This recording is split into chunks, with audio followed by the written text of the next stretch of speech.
আমার ভাবির রুমে। ওই দিনই আমি তার রূপ দেখে ফেলছি। তো তখন থেকেই আমার তাকে দেখলে মানে গা শিউরে উঠতো, যে মনে হতো যে ভয়ঙ্কর একটা কিছু করবে। মানে মনে হতো, তখন আমি বুঝতাম না, সেক্সুয়াল লাইফটা বুঝতাম না যে সেক্স কি জিনিস, কিন্তু তখন একটা ভয় ঢুকে গেছে, খুব চাপা একটা ভয়।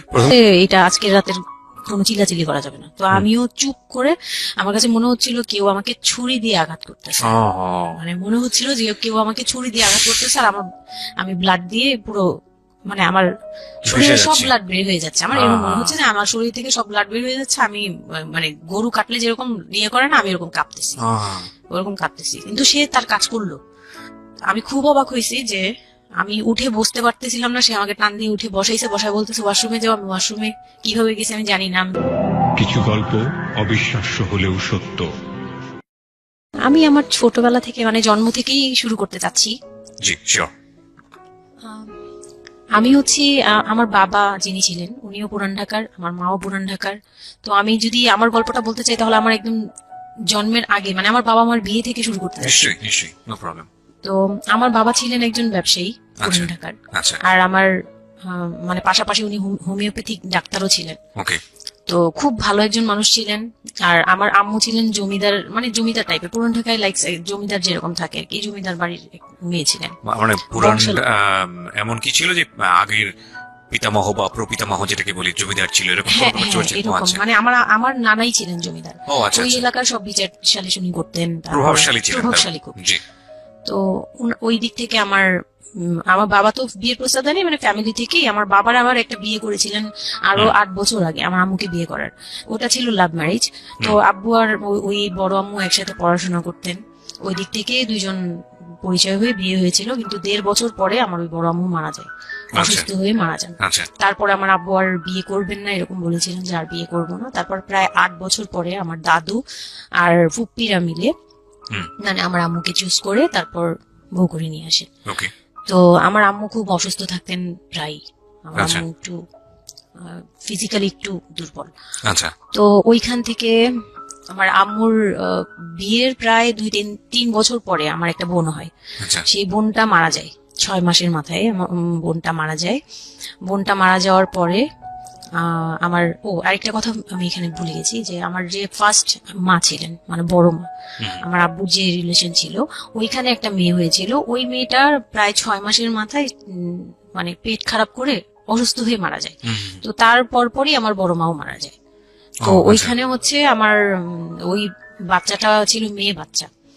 হ্যাঁ, তো ওর পরে আমার আব্বু 8 বছর পর বিয়ে করে। তারপর আমার মার একটা মেয়ে হয়, ওই মেয়েটাও মানে ওই মেয়েটা হচ্ছে জন্মের সময় মারা যায়, আর ওই ফার্স্ট একটা হচ্ছে 6 মাস পর মারা যায়।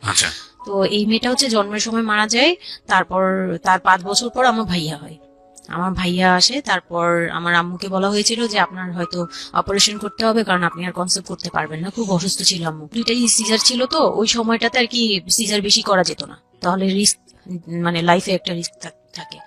তো ওই দিক থেকে আমার আম্মুকে বলা হয়েছিল যে আপনার হয়তো বা ইউটেরাসের অপারেশন করতে হবে।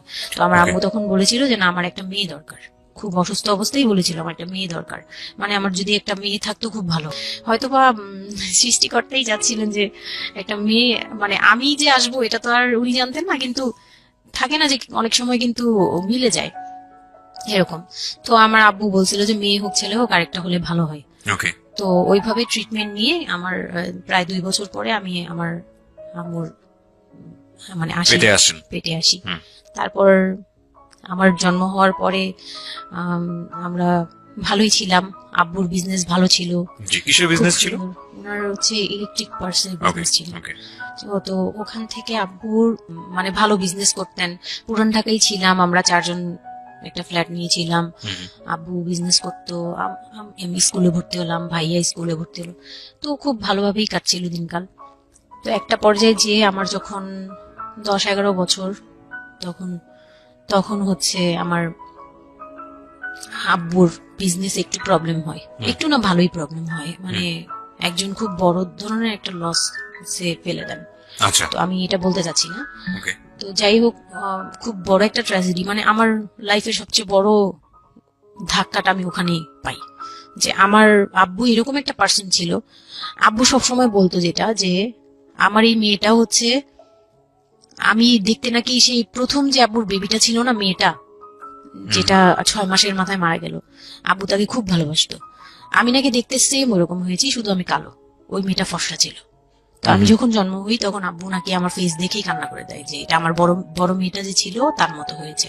তার মানে ও সেই, মানে আব্বুর ধারণা ছিল যে সেই আসছে, এরকম এরকম কিছু। তা আব্বু আমাকে অনেক আদর করতো, মানে অন্য অন্য বাবারাও আদর করে সব মেয়েদেরই, কিন্তু আব্বুর ভালোবাসাটা কেন জানি একদম ডিফারেন্ট ছিল, অনেক বেশি ভালোবাসতেন, অনেক বলার মতো না। সারাক্ষণ টেক কেয়ার, সারাক্ষণ, রাত নাই দিন নাই সব সময়। আমার রাতে খুব বদভ্যাস ছিল, আমি রাত জাগতাম প্রচুর। প্রতি রাতেই আব্বু আমাকে হেঁটে হেঁটে ঘুম পাড়াতো কোলে নিয়ে। আচ্ছা। প্রায় 10 বছর 11 বছর পর্যন্ত আব্বু আমাকে কোলে নিয়ে ঘুম পাড়াতো, অনেক আদর করতো। আর যখন যেটা, তখন তো ছোট ছিলাম, যখন যেটা বলতাম আব্বু এখন এটা লাগবে, রাত দিন তো বুঝতাম না, আব্বু ওই সময় বের হয়ে যেত, মানে খুঁজতে বের হয়ে যেত কোথায় পাই এটা। আমার মেয়ে বলছে। তো ভাইয়ার সাথে খুব একটা এরকম হয় নাই, আমার সাথে বেশি হতো। তো ভাইয়া এটা নিয়ে একটু জেলাসও করতো, কারণ সাধারণতই কিন্তু মানে ভাই বোনের মধ্যে এটা থাকে। তো আমাদের মধ্যেও এরকম ছিল। তো আব্বু যখন বিজনেস লস হলো তখন খুব বেশি, মানে আব্বু ভেঙে পড়লো। আমরাও মোটামুটি, আমি তো আর বুঝি না, কিন্তু আমি তখন বুঝতাম যে আমার কিছু একটা কমতে যাচ্ছে, মানে কমতি হচ্ছে আমার। কারণ সবকিছু চাওয়ার পরপরই পাওয়া আর একটু লেট করে পাওয়া, এগুলো নিয়ে একটু একটু মেন্টালি ইয়েতে পড়ে গেলাম। তো আব্বু বুঝতে দিত না, শুধু আম্মুকে বলতো যে ওদের বুঝতে দিবে না। আম্মু আমাদের বুঝতে দেয়নি, কখনো এরকম ভাবে ইয়ে করেনি। কিন্তু একটা সময় দেখলাম কি আব্বু বাসা চেঞ্জ করছে, ছোট বাসা নিচ্ছে, মানে এইগুলো খুব ব্রেনে গিয়ে লাগলো যে ছোট বাসা কেন আর এরকম কেন হচ্ছে।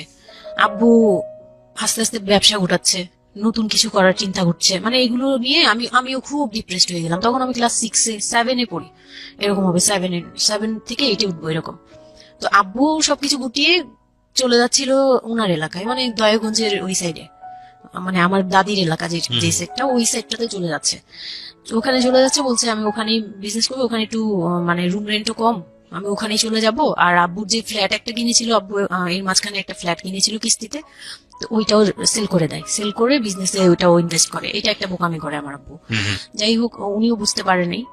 তো ওখানে যাওয়ার পরে সেখান থেকে আব্বু আর কিছু করতেই পারলো না। আর আমাকে করলো কি, ওই সাইডটা একটু মানে রাফ এলাকা, তো যে এলাকায় আব্বুরা মানে ওখানে গেল একটু অন্য ধরনের, মানে একটু ইফটিজিং বেশি হয়, এইসব প্রবলেম ফেস করতে হয়। আব্বু তো আমাকে বাসা থেকে বের হতে দিত না, আর ওই সময় আমাকে বোরকা পরাতো। তখন 10-11 বছর বয়স, কিন্তু ওই সময় আমাকে বোরকা পরাতো। তো ওই দিক থেকে চিন্তা করেছে যে এখান থেকে স্কুল চেঞ্জ করতে হবে, এইটি উঠে যাচ্ছে মেয়েটা, তো এখান থেকে স্কুল না চেঞ্জ করে ওর মামার বাসায় থাকুক, আমার ছোট মামার বাসায় আর কি। আমরা তো নানু বাড়ি তো আমার ওইখানে বংশাল সাইডে আর কি। তো ওইখানে আমার মামা বাসায় নানু বাড়িতে রেখে আমার আব্বু যায়, কিন্তু রাখতে চায় না প্রথমে। আমার আম্মু খুব রিকোয়েস্ট করে যে এখানে ভালো থাকবে। আর আমার মামা ওইখানকার, আবার নানার পরে আমার মামাই ওখানে মোটামুটি প্রভাবশালী, মানে নানার যে প্রভাবটা ওটা আমার মামা পেয়েছে, মানে ওখানে বিচার টিচার যা হয় সব মামা করে, এখনো করে। তো ছোট মামার বাসায় গেলাম, মামি আমাকে খুব আদর করতেন, মামি আমাকে অনেক স্নেহ করেন, সত্যি কথা এখনো অনেক স্নেহ করেন, কিন্তু আমার যাওয়া হয় না, ওটা আমি পরে বলছি। তো তো ওখানে ছিলাম, মামার বাসায় গেলাম, খালার ছেলে, বড় ছেলে, হ্যাঁ, উনি হচ্ছে আমার, মানে মামার বাসায় আসছে হঠাৎ করে। আমি জানতাম না যে কেন আসছে, মাঝে মাঝে দেখা হলে সালাম দিতাম। কি নাম ওনার? ওনার নাম রিপন। ওকে। তো উনি হচ্ছে আমার মামার বাসায় আসছে। আপনার খালাতো ভাই? খালাতো ভাই, উনি আমার খালাতো ভাই, উনি আসছে। তো অনেকদিন পর আর কি আসছে। ও আমি তখন 9-এ পড়ি, পহেলা বৈশাখ ছিল, আমি 8 থেকে 9-এ উঠে গেছি পহেলা বৈশাখ। তো ওই সময়টাতে তাকে দেখলাম যে সে আমাদের বাসায়। রিপন? হ্যাঁ। তো আমি সালাম দিলাম, ভাইয়া কেমন আছেন, কারণ উনি আমাদের অনেক সিনিয়র, অনেক সিনিয়র। আপনি তখন ক্লাস 9-এ পড়েন? হ্যাঁ, 8 থেকে 9 আর কি। 8 থেকে 9-এ, ওকে। হ্যাঁ। তো ওই সময় আমি দেখে বললাম, ভাইয়া কেমন আছেন, চা খাবেন? তো আমার মামা বললো হ্যাঁ, চা বানিয়ে নিয়ে আসো। তো আমি গিয়ে পরে শুনি যে আমার মামাতো ভাই আমাকে বলতেছে, যে আমার মামাতো ভাই আবার আমার একদম মানে আপন ভাইয়ের চেয়েও বেশি বলবো, কারণ ওর সাথে আমি সবকিছু, মানে ও আর আমি একসাথে বড় হয়েছি, কখনো মনে হয়নি যে এটা আমার মামাতো ভাই, নিজের ভাই মনে হতো। তো আমার বলতেছে যে তুই তো এখন আন্টি হয়ে যাবি, মানে দুষ্টুমি করতেছে যে তুই তো এখন বড় ভাবি হয়ে যাবি, হ্যাঁ তেন। আমি বলি কেন? বলে রিপন ভাই না তোরে বিয়ে করতে চায়। তো আমি খুব হেসে দিলাম, হুম। হেসে দিলাম, মানে আমি বলতেছি যে দুষ্টামি করতেছে এরকম ভাবছিলাম, যে মনে হয় ফান করছে। আমি ওর সাথে আবার কতক্ষণ চিল্লাচিল্লি যায়, উল্টাপাল্টা কথা বলিস কেন সেই। তো এগুলো নিয়ে ওরা সবাই মিলে আমার সাথে বলতেছে, বলে কি রিপন কেমন কথা বলো উনি এই সেই। বয়সে কত বড় ছিল আপনার থেকে? আমার তখন 13, আর উনার তখন ধরেন 37। 24 বছরের বড়, মানে আপনার না 24 বলতে এখানে, হ্যাঁ 24 বছরই তো বড়, 24 তাই তো? বছরের ও বড়। মাই গড, ওকে। তো উনি তখন, আমি ভাবতেই পারিনি যে এই লোকটার সাথে আমার বিয়ে দিবে সবাই। মানে ও বললে তো এটা পাগলামি মনে করার কথা, Right. যে এটা একটা পাগলামি, এটা এটা কেমন কথা ক্লাস 9 এ পড়া এক যে মেয়ে, উনি যদি মানে লিগেল বয়সে বিয়ে করতে হয়, তো আমার সমান একটা বিয়ে বাচ্চাই দিত। থাকতো। হ্যাঁ, তা আমি না ভাবতেই পারিনি তখন। তারপরেও না আমি চুপ হয়ে গেছি, আমি এই ব্যাপারে ডিসিশন দেওয়ার মতো বয়স আমার ছিল না, জ্ঞানও ছিল না। তো হুট করে আমার মামা মামি আমাকে জিজ্ঞেস করারও প্রয়োজন বোধ করেনি, বা জানানোরও প্রয়োজন কি কারণে জানি না, তবে ওনারাই ডিসিশন নিয়ে বললো যে, আমার আব্বু আম্মুকে জানালো, আমার মেজু খালা যে, মানে হুম। আমার আম্মুর ইমিডিয়েট বড় যে, হুম, উনাকে আমার আব্বু আম্মুর কাছে পাঠায়। হুম, আর আমার আব্বু আম্মু তখন থাকে হচ্ছে তারই আমার এক ফুপির বাসায়, হুম। বাসা ভাড়া নিয়ে থাকে আর কি। হুম। তো ফুপির বাসায় থাকে, ফুপির নিজের বাসা, তো ওখানে থাকে। তো আব্বুর কাছে পাঠায়, তখন আমিও যাই ওই বাসায়। তো আমি তো আর জানি না এই কথা বলতে আসবে। আমি আবার ভাইয়ার সাথে বসে বসে গল্প করতে থাকি, ভাইয়া ছিল, ফুফাতো বোন ছিল, আমরা একসাথে গল্প করতে থাকি। তো হঠাৎ করে শুনি যে একটু মানে আমার খালা খুব জোরে সুরে বলতেছে, মানে চিল্লাচিল্লি করে বলতেছে যে, যদি এই বিয়ে না হয় তাহলে আমাদের সাথে তোদের কোনো কন্ট্যাক্ট নেই, আজকে আচ্ছা। থেকেই বন্ধ। আচ্ছা। হ্যাঁ, এই বিয়ে হতেই হবে। কেন হতে হবে? আমার আব্বু বলছে কেন হতে হবে, আমার মেয়ে তো অনেক ছোট, ও তো এই সংসারের ভার নিতে পারবে না, বলো ওগুলো আমরা দেখবো, ওরে আমরা বাচ্চার মতো পালবো। মানে উনি বলতেছে আমি দায়ভার নিলাম, আমি সবকিছু নিলাম, এইভাবে বলতেছে হুম। আমি সবকিছু দেখবো, এগুলা নিয়ে কোনো টেনশনের কিছু নাই, নিজেদের মানুষ, এর চেয়ে ভালো কোনো অফার কোনোদিন পাবা না, মানে এর চেয়ে ভালো কোনো প্রস্তাব আসবে না, এই না সেই না সেই অনেক কিছু বলতেছে। আব্বু মুখে কনভিন্স করতেছে যে এইটা যদি তোমরা হাতছাড়া করো তাহলে আর কখনো মেয়ের জন্য ভালো কিছু পাবা না, আর আমাদের সাপোর্ট তো জীবনেও পাবা না, তোমাদের একটা সাইড পুরো বন্ধ হয়ে যাবে, মানে আমরা আমাদের সাথে তোমাদের একদম রিলেশন শেষ, হুম। তোমাদের মেয়ে এখনই রেখে যাবো, তোমরা কি করবা করো। তো আমার আব্বু ওই দিক থেকে একটু দুর্বল ছিল। পরে আমি এটা শুনে কান্না করে দিছি, মানে সাথে সাথে কান্না করে দিছি। তো আমার ভাইয়াও বুঝছে, আমাকে নিয়ে ছাদে চলে গেছে। আমার ফুফাতো বোন, ভাইয়ার এক খুব ক্লোজ ফ্রেন্ড ছিল, ছোটবেলার বন্ধু, সেও আমাকে খুব আদর করতো বোনের মতো, সেও গেল উপরে, বলতেছে আপু তুই কান্না করিস না, আমরা দেখতেছি কি করা যায়। তো আমার ভাইয়া বলতেছে, বলে কি আমি ওরে নিয়ে কোথাও পালিয়ে যাই, আমার মনে হচ্ছে যে আমি ওকে নিয়ে এখন কোথাও পালিয়ে যাই। যে রিপোর্ট ভাই এটা কিভাবে এটা বলতে পারে যে বিয়ে করবে ওকে। তো আমি খুব কান্নাকাটি করছিলাম। আমার খালা চলে গেল, খালা চলে যাওয়ার পরে আমার ভাইয়া আব্বুকে যে কি বলছে জানি না, আব্বু আবার ছাদে আসছে, আমি কান্না করতেই আসি, মানে তখন কন্টিনিউ কান্না করতেছি। তো আমার আব্বু ছাদে এসে যেটা বললো যে, আমার আব্বু তখন বললো যে, বলে আমি তোমাকে নিয়ে মানে বনে চলে যাব দরকার পড়লে, কিন্তু আমি ওর কাছে তোমাকে দিব না। তো আমি দেখলাম যে আব্বু ফিজিক্যালি, মেন্টালি, আর্থিকভাবে সব দিক থেকে দুর্বল, এখন আমাকে নিয়ে যদি বের হয় সে পারবে না, এটুকু বুঝলাম, তার দ্বারা সম্ভব না এটা।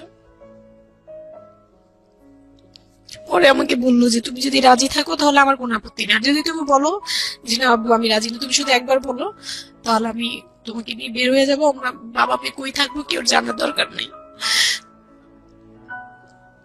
আপনার মার কি ভূমিকা ছিল এই সময়? আমার মা তখন বলতেছে যে দিবে, আমার মা ইচ্ছা ছিল যে দিবে, কারণ আমার মা তখন এই জিনিসটা বুঝে না, মানে আমার মা এমনিতেও অনেক সৎ সরল, সত্যি কথা বলতে ওনার দোষ নাই এটা, সেইটা বুঝতো না যে এই যে ডিস্টেন্সে বিয়ে দিলে এই বিয়েগুলো টিকে না, বা 24 বছর বয়সের ডিফারেন্স, এগুলো নোট করবেন, এবং খুব ইম্পর্টেন্ট, আসলে খুব ইম্পর্টেন্ট, কারণ বয়সের গ্যাপটা, না ঠিক আছে, কিছু কিছু মানুষের জীবনে যে ব্যতিক্রম ঘটে না তা কিন্তু না, কিন্তু এই ব্যতিক্রমটা যদি আমরা উদাহরণ হিসেবে নিয়ে সবার উপর চাপিয়ে দেওয়ার চেষ্টা করি তাহলে কিন্তু সেটা সম্ভব নয়। ঠিক আছে, একটু একটু খেয়াল করবেন, 24 বছরের ডিফারেন্স হচ্ছে ও এবং ওর খালাতো ভাই রিপনের মধ্যে। ও যখন 13 বছর তখন ওর খালাতো ভাই হচ্ছে 37। So it's a huge gap. সাধারণত বলা হয়ে থাকে 4-5 বছরের গ্যাপ ইজ ওকে, কিন্তু এর থেকে বেশি না হওয়াটাই বেটার।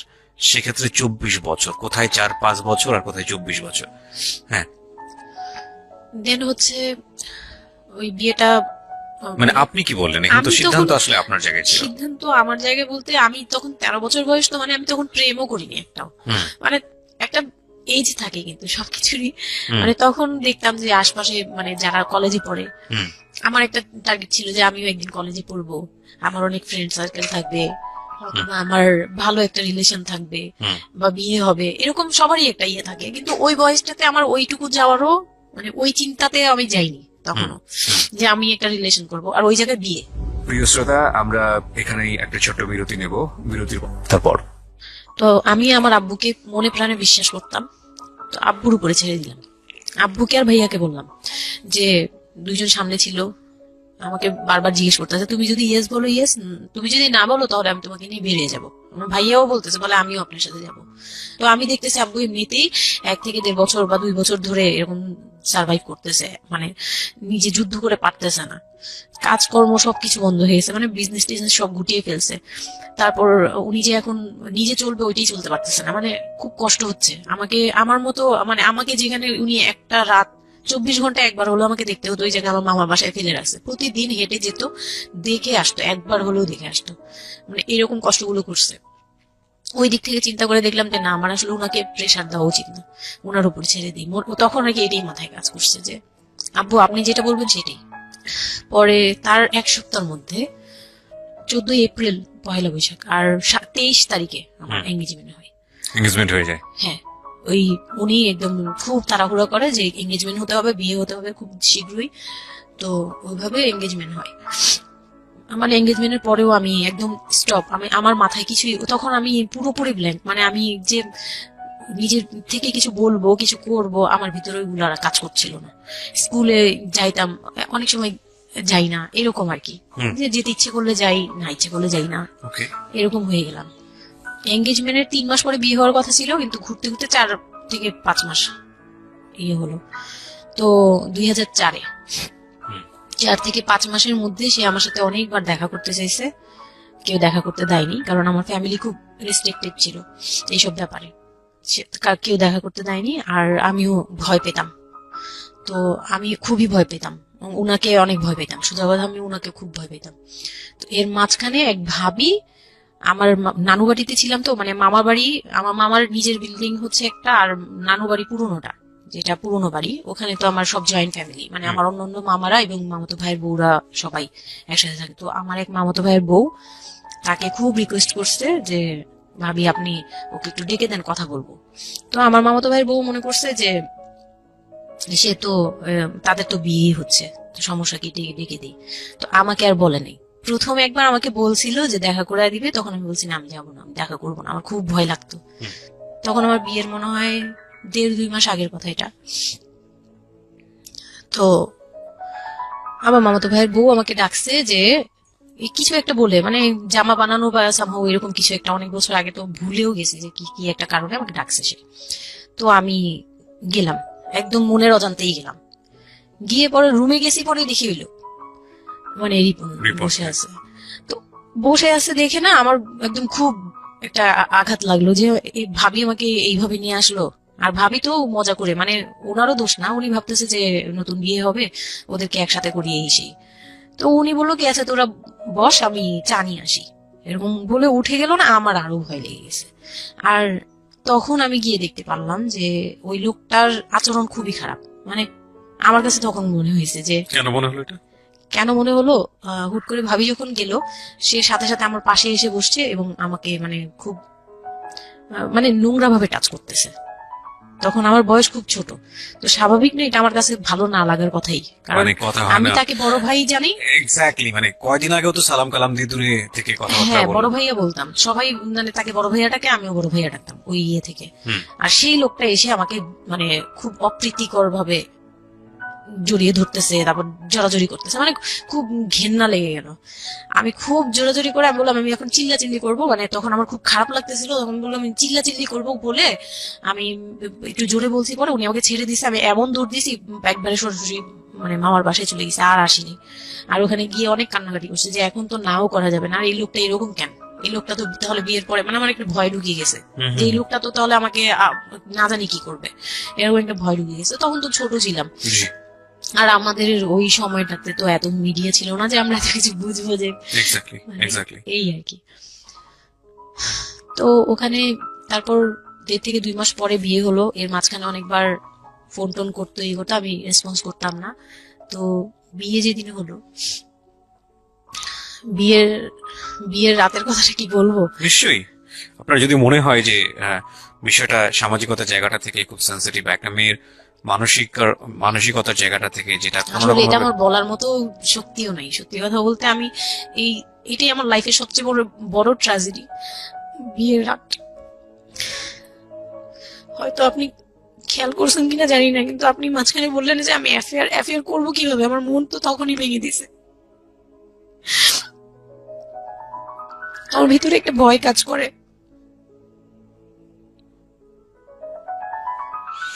কি হয়েছিল আমি জানি, আপনি খুব সুন্দর করে বলছেন গল্প, আপনি আপনার মতো করেই বলবেন, আমরা আসলে মূল মেসেজটাই পেতে চাই। লোকটা হচ্ছে সামাজিক ভাবে সবার কাছে খুব ভালো, সবার কাছে ভালো বলতে মানে গলিতে বা এলাকায় কিছু করে না, সেই এলাকায় খুব ভালো ব্যবসা করে, খুব সহজ সরল ভাবে দোকানে যাচ্ছে, আসতেছে, খাচ্ছে, ঘুমছে, নর্মাল। আমার সাথে যেদিন বিয়ে হলো সেদিন খুব বৃষ্টি। তো আমার তো ওই একদিনই আমার ভাবির রুমে, ওই দিনই আমি তার রূপ দেখে ফেলছি। তো তখন থেকে আমার তাকে দেখলে মানে গা শিউরে উঠতো, যে মনে হতো যে ভয়ঙ্কর একটা কিছু করবে। মানে মনে হতো, তখন আমি বুঝতাম না সেক্সুয়াল লাইফটা, বুঝতাম না যে সেক্স কি জিনিস, কিন্তু তখন একটা ভয় ঢুকে গেছে, খুব চাপা একটা ভয়। প্রথম কথা হচ্ছে যে আপনি একটা ছেলে এবং মেয়ের মধ্যে যে স্বাভাবিক সম্পর্কটা বিবাহ পরবর্তী, এটা সম্পর্কে আপনার কোনো আইডিয়া ছিল? আপনাকে কেউ না, বলেছে? এটা সম্পর্কে কোনো আইডিয়াই ছিল না, শুধু জানতাম যে কিছু একটা হয়, আচ্ছা, কিন্তু কি হয় সেটা আপনি জানতেন না? ডিটেলসটা আমি জানি আপনাকে বিয়ের রাতে বা আগে পরেও কেউ কখনো কিছু বলে না। আমার বিয়ের আগে আমার এক ভাবি ছিল, মানে যেই ভাবির বাসায় গেছি সেই ভাবি না, আরেকটা ভাবি ছিল, উনারই বড় বড় যা আর কি।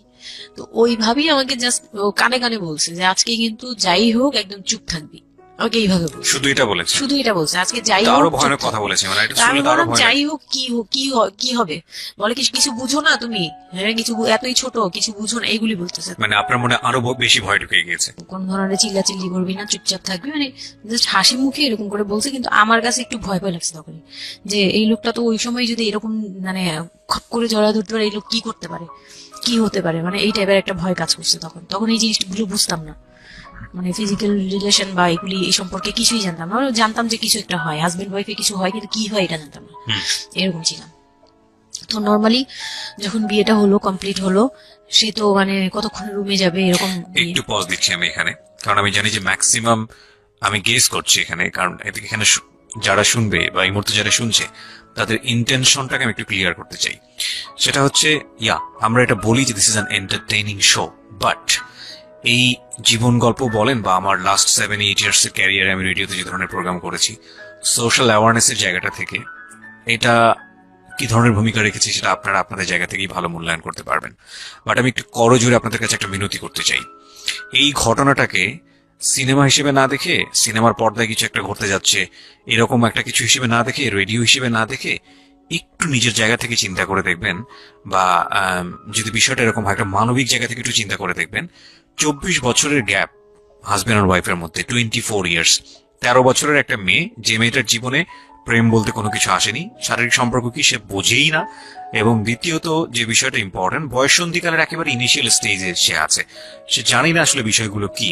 আর 37 বছর মানে হচ্ছে আমাদের পার্সপেক্টিভ থেকে, আমাদের সামাজিকতা জায়গা থেকে একটা ছেলে যখন একদম এই সমস্ত স্টেজ, প্রেম বলেন, শারীরিক সম্পর্ক বলেন, বা অন্যান্য যে বিষয়গুলো আছে সেগুলো বলেন, সেগুলো অতিক্রম করে মোটামুটি বৈষয়িক হয়ে গেছে। বৈষয়িক বলতে আমি যেটা বোঝাচ্ছি, এই জীবনে এসে দায়িত্ব ছাড়া অন্য কোনো কিছু থাকে না 37 কিংবা 40 বছরের পর থেকে, এরকম একটা স্টেজে আছে। তার মানে ওদের মধ্যে মেন্টাল ম্যাচিং এর কত বড় একটা গ্যাপ।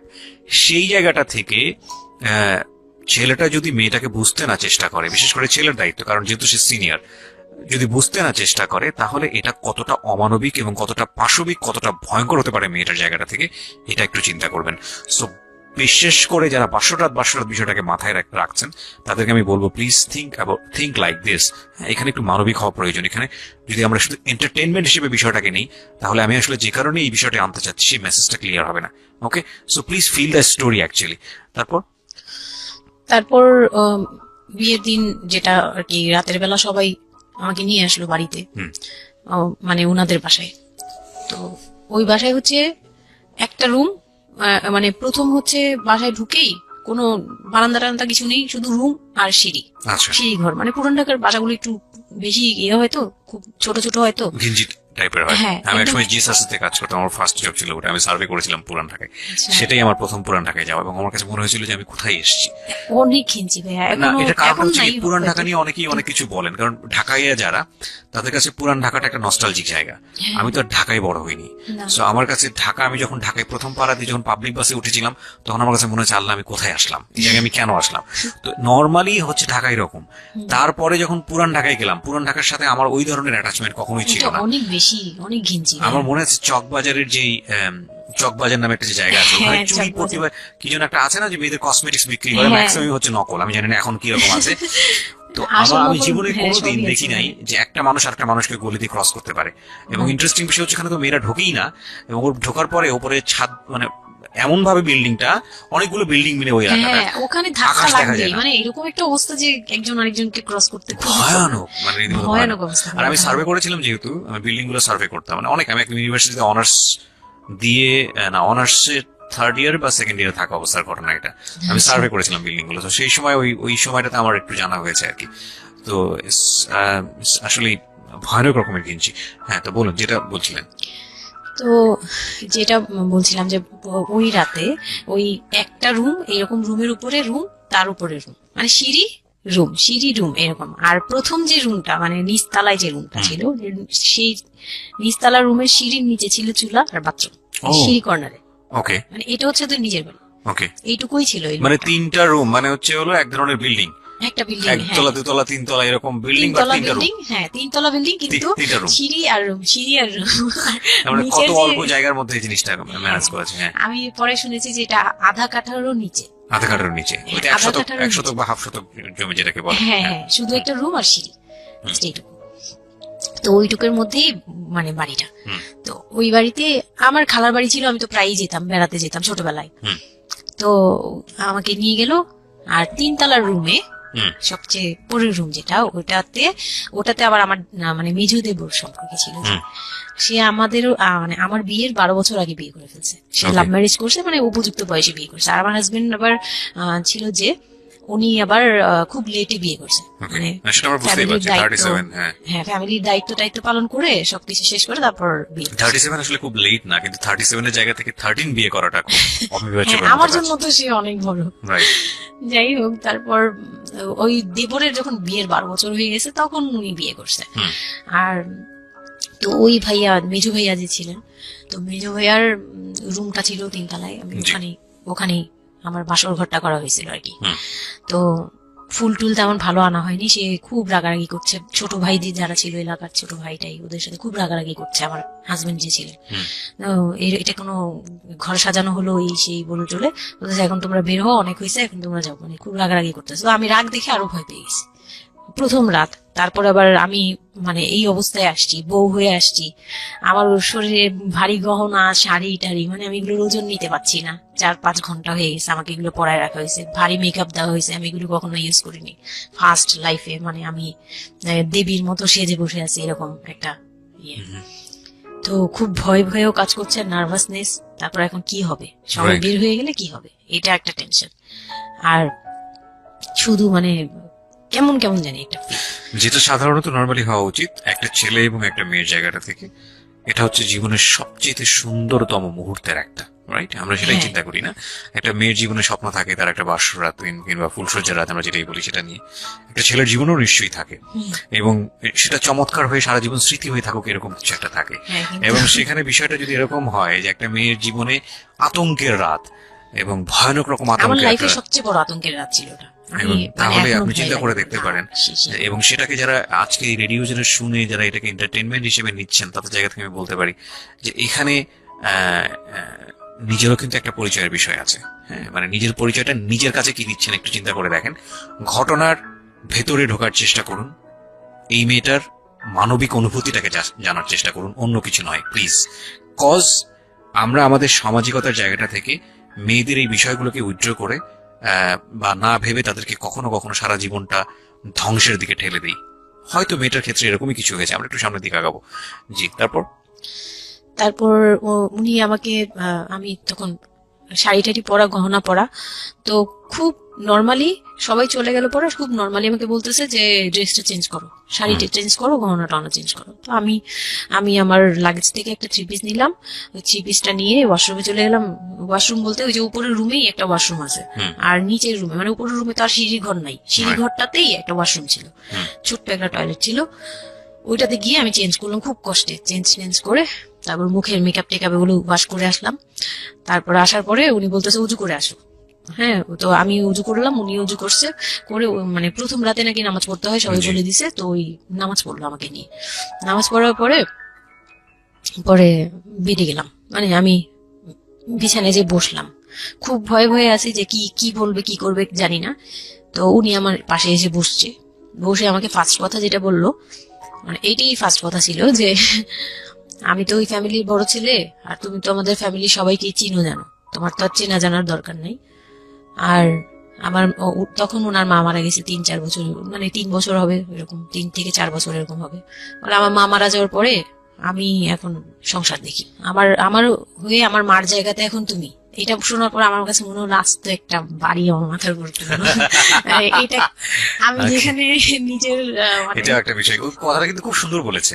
মানে ওর 37 ইয়ার্স এর জায়গাটা থেকে এটা খুব সুন্দর একটা কথা, কিন্তু কথা হচ্ছে 13 বছরের একটা মেয়ে কেন এটা বুঝতে যাবে? ও কিন্তু এটাই বুঝেছে যে এই 3 তলা একটা বাড়ি, 3 রুমের একটা বাড়ি ওর মাথার উপরে দিয়ে দেওয়া হলো। দেখুন, এই জিনিসটাই আমি আপনাদেরকে বোঝানোর চেষ্টা করছি যে আসলে সবকিছুর একটা বয়স থাকে। হ্যাঁ, এবং ছেলেটার জায়গা থেকে কিন্তু খুব সুন্দর নামাজ পড়েছে, বসছে, এখন পর্যন্ত আমাদের কাছে ভালোই লাগছে শুনতে। কিন্তু এটা আসলে কেউ বুঝতে চাইবে? 13 বছরের মেয়েটাকে এই জিনিসটা বুঝতে চাইবে? এইটা বোঝাটা জরুরি ছিল। হ্যাঁ হ্যাঁ, তারপর উনি যেটা বলছে যে আমার ভাই বোন আছে, সবাই আমার ছোট, কিন্তু আমার তো প্রায় 10-12 বছরের বড়। ওনার যে 10-12 বছরের ছোট, সে আমার 12-13 বছরের বড়। মানে তাকে আমি ছোটবেলা থেকে এইভাবে দেখে অভ্যস্ত। তো এইগুলো চিন্তা ভাবনা, মানে ওই সময় তো আর এত কিছু কিন্তু উনার ছোট ভাই বোন এগুলা, মানে উনার কাছে তো এগুলো বাচ্চা এখনো, আর আমার কাছে তারা অনেক বড়। আমি তাদেরকে কি টেক কেয়ার করবো, তারা আমাকে করবে, মানে আমার এরকম একটা বিষয়টা তাই। হ্যাঁ, তো আমি চুপ হয়ে শুধু শুনছিলাম। ও আচ্ছা, ও আচ্ছা, মানে আমি কিছু বলার মতো ভাষাও পাচ্ছি না, বা আমি কি বলবো, আমার এখানে ডায়লগই কি ছিল, মানে আমি এরকম মনে হচ্ছে যে কেউ আমাকে একটা স্ক্রিপ্ট ধরাই দিত, আমি একটু দেখে আমাকে কেউ কিছু বলেও না, এই লোক কি বলতেছে। তো যাই হোক, এই কথাটার পরে মানে যখন উনি এটা বললো, বলার পরে বলতেছে যে তুমি আমাদের একটা মানে রুলস আছে, বিয়ের পরে নাকি বাসর ঘরে নাকি কিছু দেয়, হাজবেন্ড ওয়াইফকে কিছু দেয়, তারপর নাকি টাচ করে, এরকম কিছু একটা।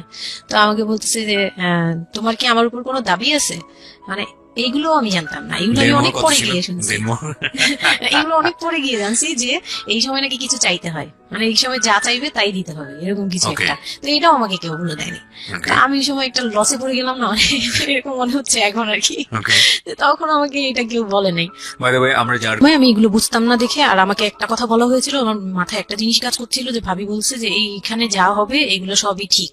হ্যাঁ, এখানে যাই হোক, মানে ভেঙে বলেনি, বলছে তোর সাথে আজকে যা হবে এইটি ঠিক, আর এটা মেনে নিতে হবে, আর এটা যদি না মেনে নিস তাহলে মানে মানে এই ধরনের একটা বলছে যে এটা আজকের রাতের কোনো চিল্লাচিল্লি করা যাবে না। তো আমিও চুপ করে, আমার কাছে মনে হচ্ছিল কেউ আমাকে ছুরি দিয়ে আঘাত করতেছে, মানে মনে হচ্ছিল যে কেউ আমাকে ছুরি দিয়ে আঘাত করতেছে, আর আমি ব্লাড দিয়ে পুরো, মানে আমার শরীরে সব ব্লাড বের হয়ে যাচ্ছে। আমার এরকম মনে হচ্ছে যে আমার শরীর থেকে সব ব্লাড বের হয়ে যাচ্ছে, আমি মানে গরু কাটলে যেরকম ইয়ে করে না, আমি এরকম কাঁপতেছি, ওরকম কাঁপতেছি। কিন্তু সে তার কাজ করলো। আমি খুব অবাক হয়েছি যে আমি উঠে বসতে পারতেছিলাম না, সে আমাকে টান দিয়ে উঠে বসায় বলতেছে ওয়াশরুমে যাও। আমি ওয়াশরুমে কিভাবে গেছি আমি জানি না, আমি খুব ধরে খুব মানে খুব কষ্টে কাঁপতে ওয়াশরুমে গেলাম, ফ্রেশ হয়ে আসলাম। আসার পর আমি খুব কষ্টে, যে আমি যখন বিছানায় মানে ঘুমাতে যাব, তখন আবার এরকম করে সে সারা রাতে, মানে রাত 3টা থেকে ভোর সকাল 8টা পর্যন্ত 4 বার আমার সাথে এরকম করলো। আমি আর সকালে উঠতে পারি না, মানে আমি উঠে বসতে পারি না, তারপর 2-3 দিন কি হয়েছে আমার মাথায় নেই, মানে আমি আমি এখন আর এটা বলতে পারবো না, কারণ আমি পুরো সেন্সলেস ছিলাম আর উনারে দেখলেই আমি ভয় লাগতো। সে যতবার আসতেছে সামনে 2-3 দিন আপনি সেন্সলেস অবস্থায় ছিলেন? আমি জানি, মানে আমি সেন্স ছিল, কিন্তু আমি এখন গল্পটা বলতে পারবো না যে এই 2-3 দিনে কি কি হয়েছে।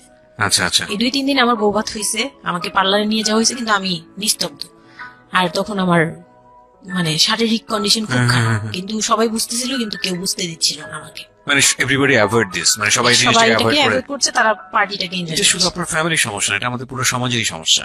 এটা কিন্তু সমাজটাই আমার- অ্যাভয়েড করে। এবং আমার মনে আছে I face huge difficulty for the first time যখন আমি রেডিওতে এই ধরনের একটা, আমি নট আজকেই না প্রথম, আমি এর আগে বিষয়গুলো খুব চ্যালেঞ্জ জায়গা থেকে আমি প্রচার করার চেষ্টা করেছিলাম। এন্ড আই ফেস, এগুলো হয়তো আমার লিসনাররা কখনোই জানে না, আই ফেস হিউজ ডিফিকাল্টিস। যখন আমার প্রথম বইটা পাবলিশড হয় সেটা নিয়েও আমার একটা বড় ধরনের ডিফিকাল্টি ফেস করতে হয়েছে। একটা অদ্ভুত বিষয় হচ্ছে আমাদের সমাজে এই বিষয়গুলোকে আমরা অ্যাভয়েড করি, আমরা ঢেকে রাখতে চাই, আমরা মনে করি এটা একটা ট্যাবু, এটা সমাজে 8-10 জন মানুষের সামনে এটা নিয়ে আলোচনা করা যায় না। একটু চিন্তা করে দেখবেন আলোচনা করা যায় না এটা কোন অর্থে? যদি বিষয়টা নিয়ে সুড়সুড়ি দেয়া হয়, যদি বিষয়টা নিয়ে এমন ভাবে বলা হয় যে এটা এমন ভাবে প্রেজেন্ট করা হচ্ছে যেটা একটা রগরগা বিষয়, এবং সেটা শুনে আরো কারো মধ্যে এই ধরনের পাশবিক বা সে আসলে এন্টারটেইনমেন্টের জায়গা থেকে নিয়ে এটাকে মজা হিসেবে নিল, বিষয়টা তখনই একটা প্রশ্ন আসে।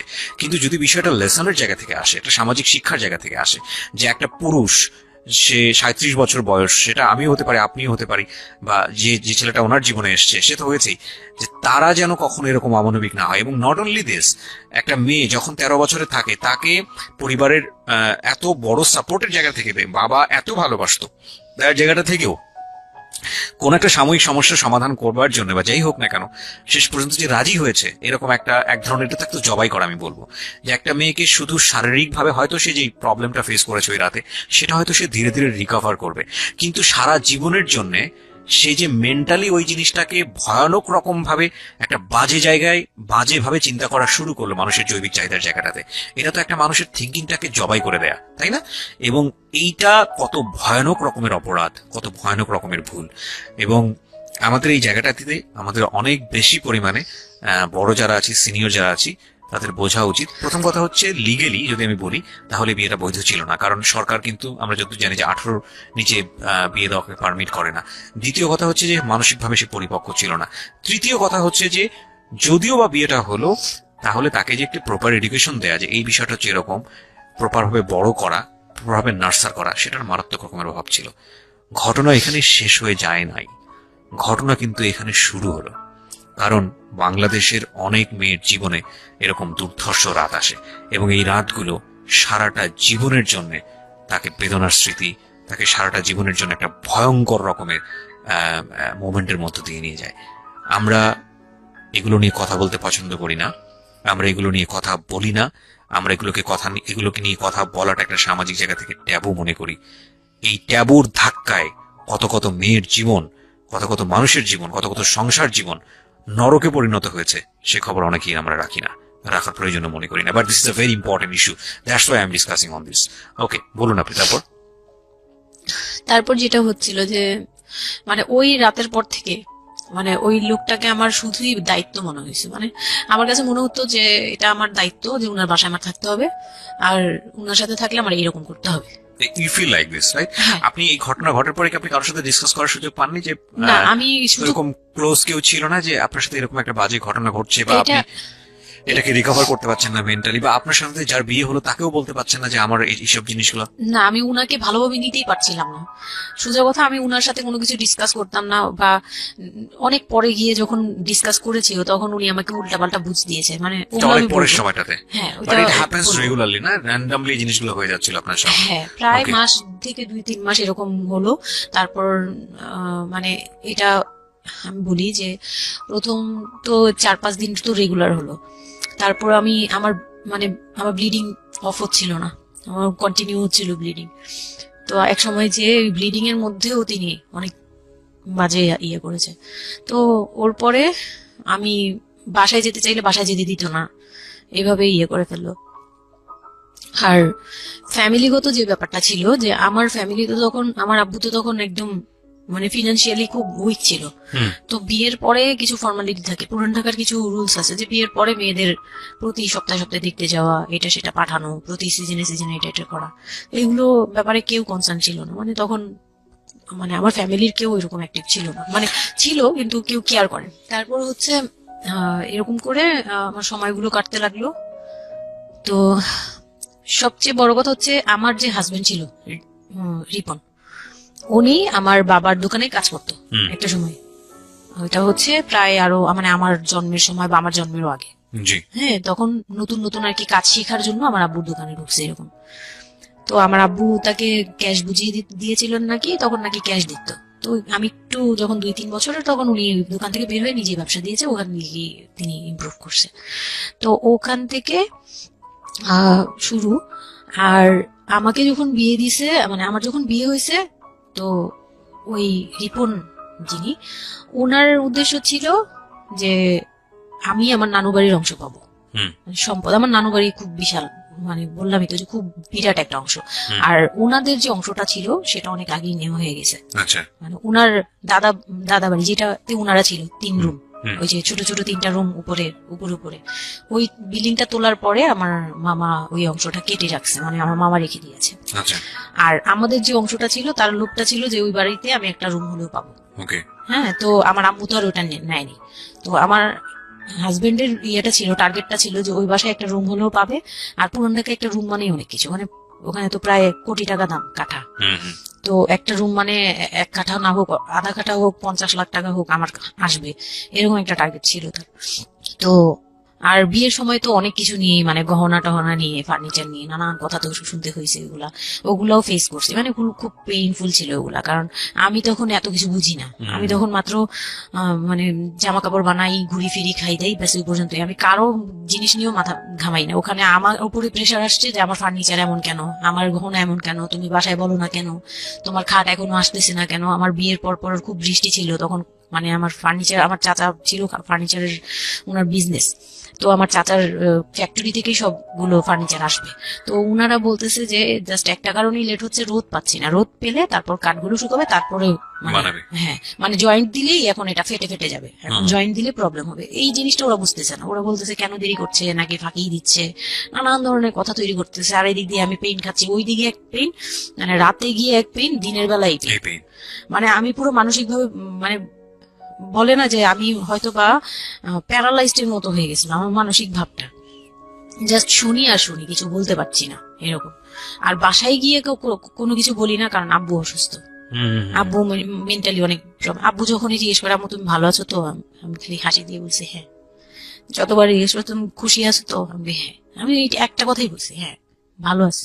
আসলে আমি ভালো ছিলাম না, আমি বুঝতে দেইনি। ওই লোকটার ছোট বোনগুলো আমার সাথে অনেক রাফ বিহেভ করছে।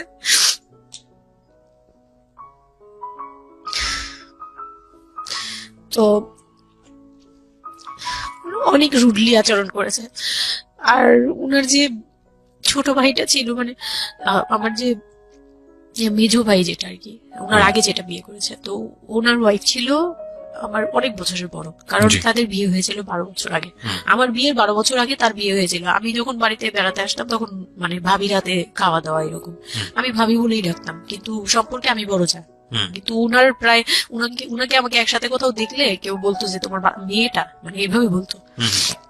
তো ওই দিক থেকে উনার একটু, এটা জেলাসি বলবো না, এটা হয় আসলে, এটা নর্মাল একটা ব্যাপার। কারণ একটা উনি অনেক এইজ হয়ে গেছিল, উনি নিজের জায়গা থেকে নিজেকে একটু দুর্বল মনে করতো। আমাকে এমনিতে সাপোর্টও দিত, আবার অনেক সময় দেখে কিন্তু পেইনও দিত, অনেক পেইন দিত। কিন্তু আমি ওই সময়টাতে কেন জানি আমি ছোট থেকে এই জিনিসগুলো বুঝতে চেষ্টা করি যে কেউ আমাকে কেন জেলাসি করছে, কারণ তার মধ্যে কোনো দুর্বলতা আছে, আমার ওইটার জন্য মায়া হয়। আমার কখনো এইটা মনে হয় না যে সে কেন জেলাসি করবে, আমি তার সাথে এখন কোচাকুচি করবো, মানে এই টাইপের মেন্টালিটি আসে না আমার। কেন জানি মনে হয় এই জায়গাটা যদি শুধরানো যেত, তাকে যদি একটু বোঝানো যেত আমি তাকে খুব ভালোবাসি বা আমি তাকে কিছু হেল্প করতে চাই, এরকম মনে হতো। তো ওই দিক থেকে আমি কিচ্ছু বলতাম না, কিন্তু সে আমাকে খুব পেইন দিত, কথাবার্তা এটা সেটা। উনি অনেক সিনিয়র পার্সন ছিল, তো কোনো গেস্ট আসলে আমাকে কিভাবে ছোট করবে, কিভাবে আমাকে অপমান করা যায়, কিভাবে কি দিয়ে, এগুলো নিয়ে সবসময় ইয়ে করতো। ওই দিকগুলো খুব পেইনফুল ছিল। তো ওগুলো যখন শেষ করলাম, মানে আমার যাকে বলতাম মাঝে মাঝে দুই একটা কথা, এগুলো নিয়ে সে আবার মানে মানে এখানে সেখানে বলে আরো ব্যাপারটাকে বড় বানাতো। তো আমি তখন বুঝতাম না, এখন বুঝি। তো এর মাঝখানে হলো কি, আমি প্রেগনেন্ট হলাম। বিয়ের ও কয় মাস না পরে না, ঘটনা? বিয়ের 1.5 মাস পরে আমি হচ্ছে কক্সবাজার যাব। আচ্ছা। আমার হাজবেন্ড বলতেছে যে ঈদ চলে আসছে, তুমি ঈদের মধ্যে কিছু না নিয়ে আসো, ঈদের পরে আমরা কক্সবাজার যাই, এখানে কোনো খরচ টরচ যাতে আমাদের না হয়, হ্যাঁ, এই জন্য আমরা কিছু কিনবো না। আমি বলছি আচ্ছা ঠিক আছে। তো তখন হচ্ছে আহ বসুন্ধরা সিটি মার্কেটটা হচ্ছে নতুন হয়েছে। তো উনি বলতেছে আমরা বসুন্ধরা সিটিতে যাব শপিং এ, কিন্তু উনি যেটা বলতেছে যে আমার মানে বসুন্ধরা সিটিতে যাবে, কিন্তু আমাকে যে কিছু কিনে দিবে না এটা আমি জানতাম না। তো ওনার সাথে আমি গেলাম, প্রায় 20,000 থেকে 25,000 টাকা শপিং করলো।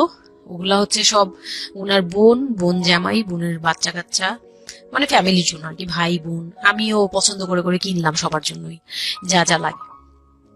কেনাকাটার পরে আমি তো তখন ছোট মানুষ, তখন তো আমার 13-14 বছর বয়স। তো আমি কখনো এমন হয়নি যে আমি ঈদে জামা কাপড় নিইনি বা জামা কাপড় নতুন জামা কিনিনি, এরকম কখনোই হয়নি। তো ওইটা আমার বিয়ের ফার্স্ট ঈদ।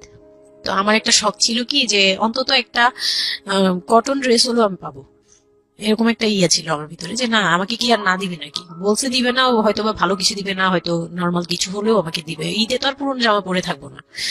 তো আমার এরকম ধারণা ছিল। ও পুরো শপিংটা শেষ করলো সারাদিনে, আমি রোজা রেখে পুরো শপিংটা করলাম খুব চয়েস করে করে।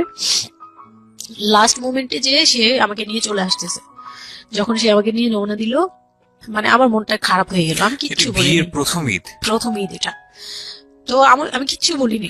such a idiot, মানে নাথিং টু সে, মানে স্পিচলেস টোটালি। হ্যাঁ, পরে উনি কিচ্ছু কিনে দিল না আমাকে, তখন আমি না মনটা খারাপ হলো আমার, কারণ স্বাভাবিক এটা আমার এখনকার বয়স হলে হয়তো হাইড করতে পারতাম, আমি এখনো পারি না। সত্যি কথা বলতে আমি কখনোই নিজেকে হাইড করতে পারিনি, এখন তো তখন তো আরো পারতাম না। ওকে, আমরা যেখানটায় ছিলাম, তো উনি আমাকে করলো কি যে আসার সময় বলতেছে যে একবারে নিচে, তখন বলতেছে তোমার কি মন খারাপ? আমি বলছি যে না, আমি তো কিছু নেই নাই, ঈদের দিন কি করব? তো বলতেছে তোমার তো অনেক ড্রেস নিয়ে আসছো, ওগুলা থেকেই পরো, ওগুলোই তো এখনো পুরোনো হয়নি, এখন দরকার কি আছে কেনার? বলে তারপরে চুড়ি দেখলো, চুড়ি দেখে আমাকে 2 মুঠ চুড়ি কিনে দিল 200 টাকা। এই ছিল আমার ঈদের মানে ফার্স্ট এন্ড লাস্ট, এইটাই ছিল আমার শপিং, আর কোনো কিচ্ছু কিনে দেয়নি সে আমাকে। তো বাসায় আসলাম, বাসায় আসার পরে তার ভাই বোনরা বলতেছে যে সবার জন্য কিনছেন, ওর জন্য কিছু নেন নাই। সে আমাকে মানে তার ফ্যামিলি থেকে আমাকে সেভ করবে কি, সে আমাকে বরঞ্চ বলতেছে যে ওরে কি কিনে দিব, ওর বাসা থেকে আমারে কি দিছে যে আমি ওকে কিনে দিব। তখন আমি বুঝলাম যে ও আচ্ছা কেন সে কিনে দেয়নি। সে কিনে দেয়নি। হ্যাঁ, তো আমি আর বাসায় কিন্তু কিছু বলিনি বা বাসায় যাইও নাই এর মধ্যে। বাসা থেকে আসলে সামর্থ্য কি ছিল আপনার ফ্যামিলিকে, মানে কিনে দেওয়া হয়েছিল কি ঈদের প্রথম দিন জামাইকে কিছু কিনে দেওয়া বা এরকম কোনো কিছু? হ্যাঁ, এটা করেছিল চাঁদরাতে, একবারে লাস্টের দিকে, লাস্টের আর দিকে, আপনাদের শপিংটা হয়েছে তার আগে। তার আগে। তো সে এটা বলে ফেললো প্রায় 20 রোজার পরে এই ঘটনা আর কি।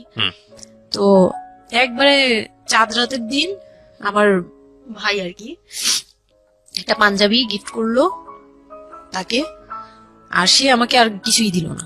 হ্যাঁ, সে ভাবতেছে যে আমি বুঝি বাসায় জানানোর পরে তখন এটা করছে। হ্যাঁ, তখন গিয়ে আরো খেপে গেল যে আমি নাকি বাসায় জানাইছি, তাকে ছোট করলাম এই জন্য। কিন্তু আসলে মানে সত্যি কথা বলতে যে আমি কিছুই বলি নাই, আমি আমার মুখ দিয়ে তখন কথাই আসতো না, আমি ম্যানেজ কি করব, আমার তো কিছুই মাথায় থাকতো না তখন। তখন আমি তো পুরো মেন্টালি একটা ইয়েতে ছিলাম।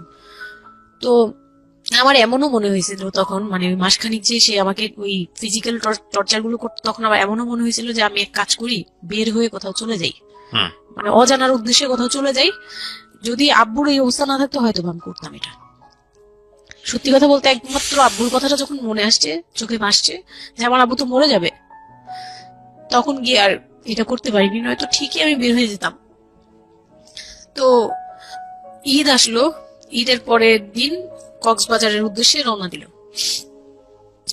আর তার একটা অভ্যাস ছিল যে মানে সে কিছু দিলে বা করলে বা আমার জন্য যদি সে 2টা টাকাও খরচ করতো, এটা খুব হাইলাইট করতো, সবার সামনে তুলে ধরার জন্য চেষ্টা করতো। ওই কক্সবাজার যাবে, সে খুব মানে ঢোল পিটাচ্ছে যে আমাকে নিয়ে কক্সবাজার যাচ্ছে, কিন্তু শপিং করে দেয়নি, এটা আবার হাইড করতেছে। আচ্ছা, যাই হোক, ওই সব বলতে গেলে শপিং এর টাকা সেভ করে আমাকে কক্সবাজার নিয়ে যাচ্ছে। তো গেলাম কক্সবাজারে, সেখানে গিয়ে আরেক ধাক্কা খেলাম। যে কক্সবাজার যাওয়ার পরে প্রথম রাত মোটামুটি ভালো ছিলাম, পরের দিন সকালে সে আমার সাথে মানে এমন ভাবে মানে ফিজিক্যাল রিলেশন করতে চেয়েছে যেটা সম্পর্কে আমি অবগত ছিলাম না, মানে আমি জানতাম না যে এরকম কিছু হয়। তো এক সময় সে আমার হাত পা জোড়াজোড়ি করে ধরে, মানে প্রায় হাত পা বাঁধার মতো জোড়াজোড়ি করে সে আমার সাথে ওই রকম কিছু করতে চায়। তখন আমার মানে আমি খুব বাধা দেওয়ার পরে বা চিল্লাচিল্লি করার পরে সে আমার গায়ে হাত তোলে, 2-3টা চড় থাপ্পড় দেয়।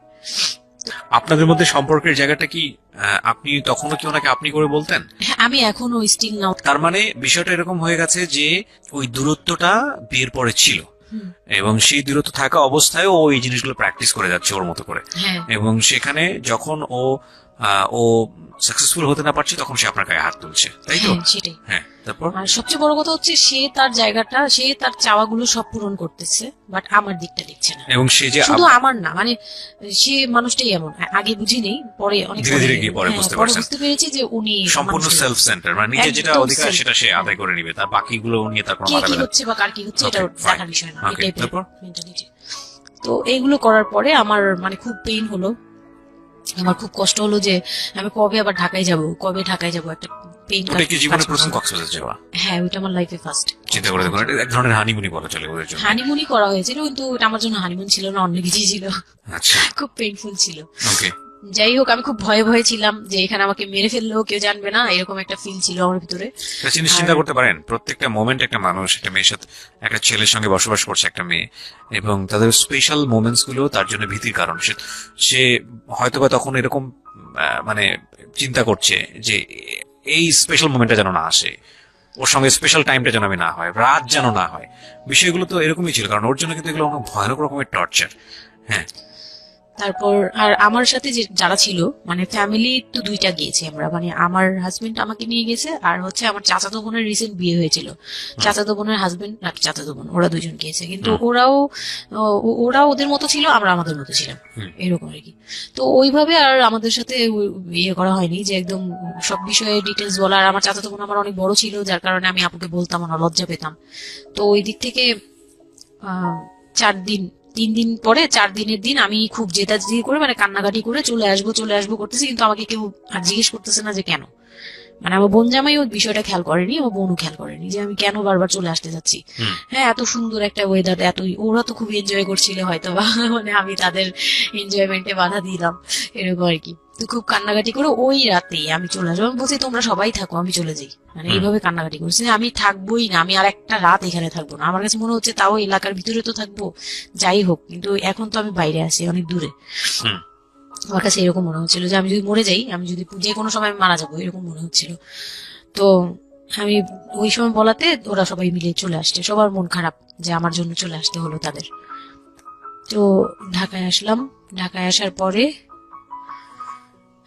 ঈদের ছুটির শেষে সে তার মতো করে বিজনেস করতেছে, আমি আমার মতো ঘরে ছিলাম। 2-3 মাস গেল, কোরবানি ঈদ আসলো, প্রথম কোরবানি ঈদ।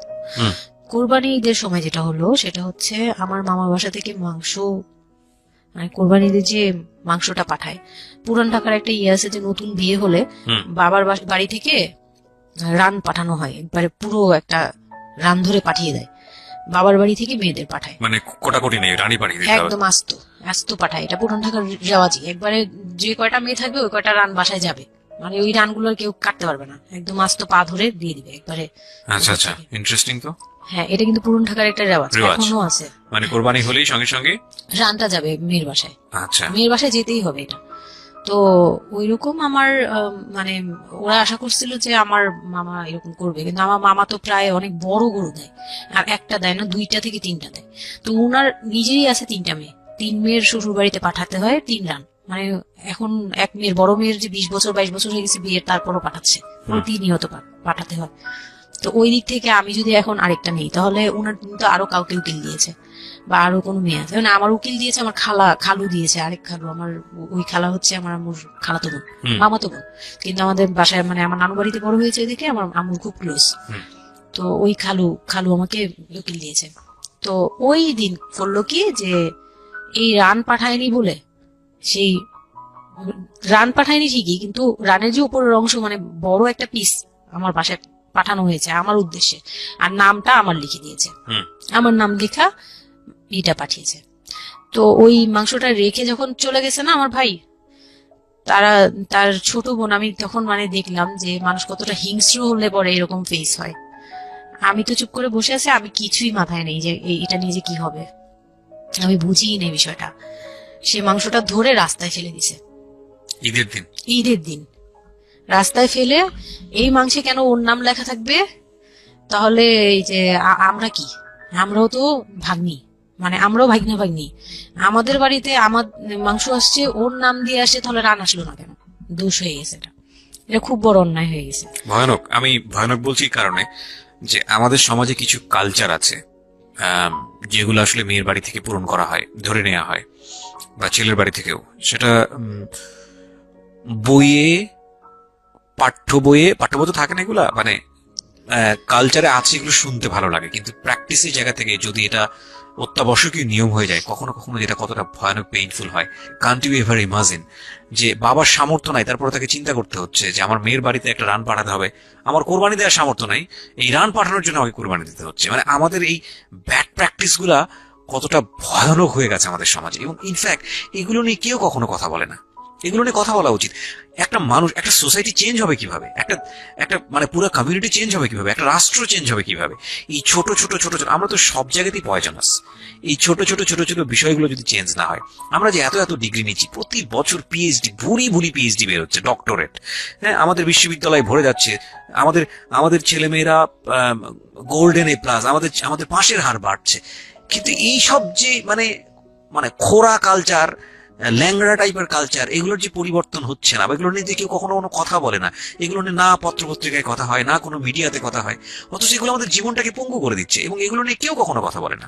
আমরা যৌতুক নিয়ে কথা বলি, এবং যৌতুক একটা ঘাতক ব্যাধি, আমরা যৌতুক মোকাবেলা করতে পেরেছি, কিন্তু এই কালচারের মধ্যে যে যৌতুক ঢুকে বসে আছে সেটা নিয়ে আমরা কেউ কখনো কথা বলি না, এবং এগুলো নিয়ে কথা বলা উচিত। কথা নইলে আমরা আসলে কিওর হব কিভাবে? আমরা যে বলি যে আমাদেরকে শুদ্ধ হতে হবে, আমরা মানুষ হিসেবে ভালো হতে হবে, বাট হাউ? আমাদের তো রন্ধ্রে রন্ধ্রে প্রবলেম। সো প্রবলেমটাকে প্রবলেম বলা উচিত, অ্যাটলিস্ট কাউকে না কাউকে তো স্পিক আউট করতে হবে, এবং স্পিক আউট করলে তাহলে এই প্রবলেমগুলো সামনে আসবে, এবং সামনে আসলে এগুলো নিয়ে কিও নিয়েও মানুষ কথাবার্তা বলবে। আমি তো জীবনে কোনোদিন শুনিও নাই, আমি জানি না পুরান ঢাকার এই কালচার যে মেয়ের বাড়িতে রান পাঠাতে হয়, এটা এখনো আছে, এবং এটা নিয়ে মোটামুটি মারামারি বাঁধার মতো অবস্থা। হ্যাঁ, এটা নিয়ে মানে এটা কোনো ভাবেই মিস করা যাবে না, এরকম অবস্থা। তো আমার বাসায় কিন্তু রান আসছে, আমার বাসায় পরে রান আসছে, ওইটা ছিল ঈদের দিন। হ্যাঁ, ঈদের দিন তারা আমাকে খুব ব্যাডলি কথা শুনিয়েছে, আমাকে সামনে বসিয়ে রেখে, মানে 4-5 ভাই বোন একসাথে বসে যেরকম মিটিং, মনে হয় আমি অনেক বড় একটা পাপ করে ফেলেছি তার ভাইয়ের কাছে বিয়ে হয়ে। আমার পাপ হয়েছে যে আমি নাকি তার ভাইকে কিভাবে ভুলিয়ে ভালিয়ে, আমি তখন ভুলাবো কি, আমার তো ভালানোর প্রশ্নই আসে না। আমি তখন মনে মনে মানে হাসিও পাচ্ছে, আমি অবাক হচ্ছি যে এগুলো কি বলতেছে, আমি নাকি তাদের ভাইকে হাত করেছি, এই টাইপের কি কথা বলতে, মানে আমি এখন বলতে পারবো না বুঝিয়ে। তো এগুলো বলছে, তো আমার কাছে খুব মনে হচ্ছে যে আমি কান্না করতেছি, খুব কান্না করছিলাম। তো কান্না টান্না করার পরে আমার যে হাজবেন্ড ছিল, সে কেমন একটা লোক যে সে এটাও বললো না যে মাংসটা তুলে নিয়ে আসি, এটা তো একটা মানে বলতে গেলে কোরবানি দেওয়া হয়। আপনার শ্বশুর বেঁচে ছিল না? না, আমার শ্বশুর শাশুড়ি দুজনই মারা গিয়েছে। তার মানে ওই পরিবারের মূল হর্তাকর্তা হচ্ছে আপনার হাজবেন্ডই। হ্যাঁ, আচ্ছা। তো তখন সে ওই মাংসটা নিয়ে আসলো না, ভাই বোন ফেলে দিছে, সেও তাদের সাথে তাল মিলাচ্ছে, কিন্তু আবার আমাকে সরাসরি কিছু বলছে না। কুকুর কামাতের কথা, কারণ পুরান ঢাকায় তো কুকুরের অভাব নেই রাস্তাঘাটে, আমি যেটা দেখি। না, ওইগুলির ভিতরে নাই, ছিল না, ওইগুলিতে ছিল না, থাকলে হয়তো। আর এগুলো করলে তো আপনাদের যে কালচারটা, সেটা হচ্ছে পুরান ঢাকায় একটা জিনিস খুব ভালো লাগে, একটা ফ্যামিলির খবর একটা ফ্যামিলি জানে, যে এই ফ্যামিলি পরিবারে কি হচ্ছে, এই পরিবারে কি হচ্ছে। আশপাশে তো খুব মানে ওরা তো খুব লাগানো বাড়ি ঘর, তো সবাই শুনে, এক দেয়াল দুই বাড়ি। তার মানে এগুলো কত কানাঘুষিত হচ্ছিল নিশ্চয়ই। পুরো এলাকা, আমি যে কি পরিমাণ মানে লজ্জা, মানে অনুতাপ, আমাকে মানে এমন বানিয়ে ফেলছে যে আমি ওই বাড়িতে শুধু ক্লাস 9-এ পড়ো একটা মেয়ে, যেখানে তার মানে রঙিন স্বপ্ন নিয়ে ডানা মেলে বাঁচার কথা, এবং ঢাকাতে বড় হয় একটা মেয়ে। ক্যান্ট ইউ এভার ইমাজিন সেই মেয়েটার ঈদের যে মেয়েটার ঈদের সময় আমরা সাধারণত দেখি যে সকালে একটা ড্রেস পরবে, দুপুরে একটা পরবে, রাতে একটা পরবে, বান্ধবীদের সঙ্গে ঘুরে বেড়াবে, এবং মানে পাংখা যেটাকে বলে ওইরকম একটা এজ, সেই সময়টাতে তার মাংস নিয়ে টানাটানি শুরু হয়েছে, এবং তার বাড়িতে মাংস আসলো কিনা সেটা নিয়ে টানাটানি শুরু হয়েছে, এবং সে মহল্লায় বেরোতে পারছে না নিজের মুখ, এবং এভরি নাইট তার উপর ফিজিক্যাল টর্চার। এবং ক্যান ইউ এভার ইমাজিন যে আমাদের সমাজে মেয়েরা, নারীরা কতটা সহ্য করে? কেউ কেউ সুবিধাভোগী অফকোর্স, কিন্তু ম্যাক্সিমাম ফেসটাই হয়তো বা এরকম। এবং এই জন্য নারী নির্যাতন বলে যে শব্দটা না, আসলে এটার যে ব্যাপ্তি, মানে এটার যে কতটা ভায়োলেটিভ হতে পারে, এটার ভেতরে না ঢুকলে আসলে বোঝা যায় না। তারপর কি হলো? তারপর ওই ওই দিন গেল, ওই দিন ওই মাংসটা আমার ওই যে মেঝো দেবর, যে উনি আবার একটু অন্যরকম ছিল। উনি পড়ালেখা করেনি, উনি খুব রাফলি কথা বলতো, উনি জুতার ব্যবসা করতো। তো এমনিতে মেন্টালিটির দিক থেকে বলতে গেলে অনেকে থাকে না যে পড়ালেখা না করেও শিক্ষিত, অনেকে এরকম থাকে, কিন্তু মানে সে পুরোপুরি মানে শুদ্ধ ভাষায় কথা বলতে পারে না যে একটা লোক, মানে খুব ঢাকাইয়া ভাষায় পুরোপুরি গালাগালি বলতে গেলে প্রত্যেকটা কথার আগে পিছনে একটা করে গালি থাকে এরকম। কিন্তু তারপরেও না তার মেন্টালিটি আমার ভালো লাগতো। ইভেন নাও আমি এখনো চিন্তা করি যে আমার ওই ভাইয়া অনেক ভালো, হ্যাঁ, ওই দিক থেকে। তো উনি আসছে, উনি এসে এরকম দেখছে, দেখে বাসায় মাংসটা নিয়ে এসে রেখে তারপর খুব গালাগালি করে খুব বাজে ভাবে ভাই বোনদের বললো যে তোরা আসলে মানুষই না, তোরা মানুষ হইলে এই ধরনের এই সিচুয়েশনটা ক্রিয়েট করতি না। মানে উনি ওনার মতো করে বলছে গালাগালি করে যে এইরকম মানুষ করে, তোরা কি ছোট লোক, জীবনে কি কখনো এগুলি দেখোস নাই, বা এগুলো কি কখনো খাস নাই, বা এখনো কি পাস না, এরকম করার কি আছে, ওর বাসা থেকে আসলে খাবি, এরকম মানে এইভাবে খুব বাজে বাজে দুই চারটা কথা বলছে। তারপর তারা গিয়ে ঠান্ডা হয়েছে, আর আমার বলতেছে তুমি এখানে বসে বসে ওদের দৃশ্য দেখতেছো কেন, তুমি উপরে যাও। তখন তার বউর আবার একটু জেলাস হলো যে আমার প্রতি তার কেন এত টান। মানে ওই দিক থেকে আবার মানে ওইটা ওইভাবে দেখলো না যে ভাই হিসেবে বোনকে সেভ করলো, এরকম না। আমি কিন্তু এইভাবে নিয়েছি যে মনে হচ্ছিল যে আমার বড় ভাই, এটা ওদের ভাই না, আমারই বড় ভাই, আমাকে সেভ করলো। আমার কাছে এত ভালো লাগছে, আমি কিছু হলেই বলতাম ভাইয়ারে, যে বলতাম ভাইয়া দেখেন না আমার সাথে এটা বলতেছে, সাথে সাথে নেবে এই কে ওরে গালাগালি করছে, উনি তো গালাগালি শুরু করে দেয়। আর উনারে সবাই ভয় পেত, মানে আমার হাজবেন্ড ভাই বোনের সাথে তাল মিলাতো, আর উনি ছিল একটু ডিফারেন্ট। কিছু হলেই উনি বাসায় আসার অপেক্ষায় থাকতো, উনি আসলে উনারে বলবো। একদম সিঁড়ি দিয়ে ওঠার সময় নামার সময় ভাইয়া আজকে আমার না এটা বলছে, এই সাথে সাথে ভালো হলি, মানে উনি মোটামুটি আমাকে সেফ রাখতো। আর ছোট যে দেবরটা ছিল ও হচ্ছে একদম কোনো কথাই বলে না, চুপচাপ, ইয়েস নো কিছুই বলে না, চুপচাপ। সে আবার ছিল স্কুল টিচার, ওই পুরো ফ্যামিলিতে ওই এডুকেটেড ছিল, মাস্টার্স কমপ্লিট করা আর কি। একটা খুব ভালো সাইড বেছে নিয়েছে যে কথা বলে এখানে লাভ হবে না। না, হ্যাঁ, সে একদম চুপ, একদম চুপ, নিরপেক্ষ। কারণ তাদের সাথে বলতে গেলে ভাই বোনের সাথে দ্বন্দ্ব হবে, আমার সাপোর্টে যেতে গেলে একটা বাজে কিছু ক্রিয়েট হবে, আবার আমাকে বকা দিতে গেলে এটা অন্যায় হবে। সে ওটা বুঝতো, মানে আমি যা সবকিছু মিলে যেটা দেখলাম যে এটার জন্যই সে চুপচাপ থাকতো। তো মানে উকিল মা যে ছিলেন আমার খালা, উনি কোরবানি দিয়ে পরের দিন রান পাঠাইছে।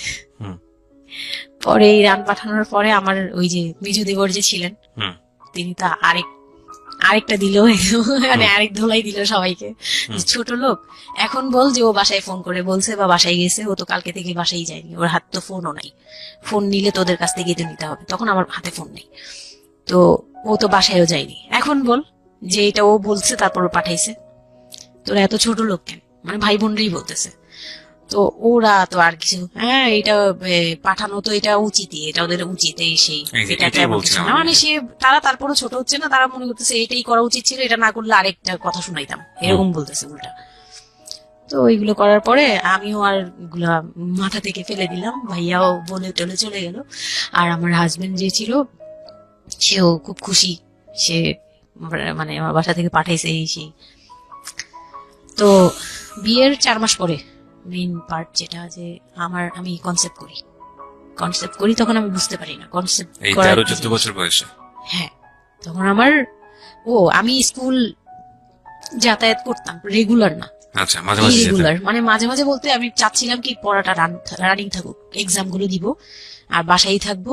আর বাসা থেকে যখন স্কুল ড্রেস পরে বেরোতাম আমাকে সবাই মিলে কি যে বলতো, মানে বলার মতো না, এগুলো অকথ্য ভাষা বলতে গেলে, যে মানে নোংরা কথা বলতো। তো যাই হোক, ওগুলো আমি কানেও নিতাম না, আমি বলতাম না আমি স্কুলে যাব। আর যেহেতু বিয়ের সময় বলছে যে ওরে পড়াশোনা করতে দিব, আমার হাজবেন্ড এগুলো বলছে না ও স্কুলে যাবে আসবে সবই করবে। পরে গিয়ে বলে কি তুমি বাড়ির বড় বউ, তুমি যদি স্কুল ড্রেস পরে স্কুলে যাও কেমন দেখা যায়, আমি তো বোরকা পরতাম। তো বলে না স্কুলে গিয়ে তো তোমার বোরকাটা খুলতে হয়, অ্যাসেম্বলিতে দাঁড়াও, ওই যে পিটি করো তোমরা, এগুলো তো আশপাশ থেকে দেখা যায়, এলাকার ভিতরে স্কুল।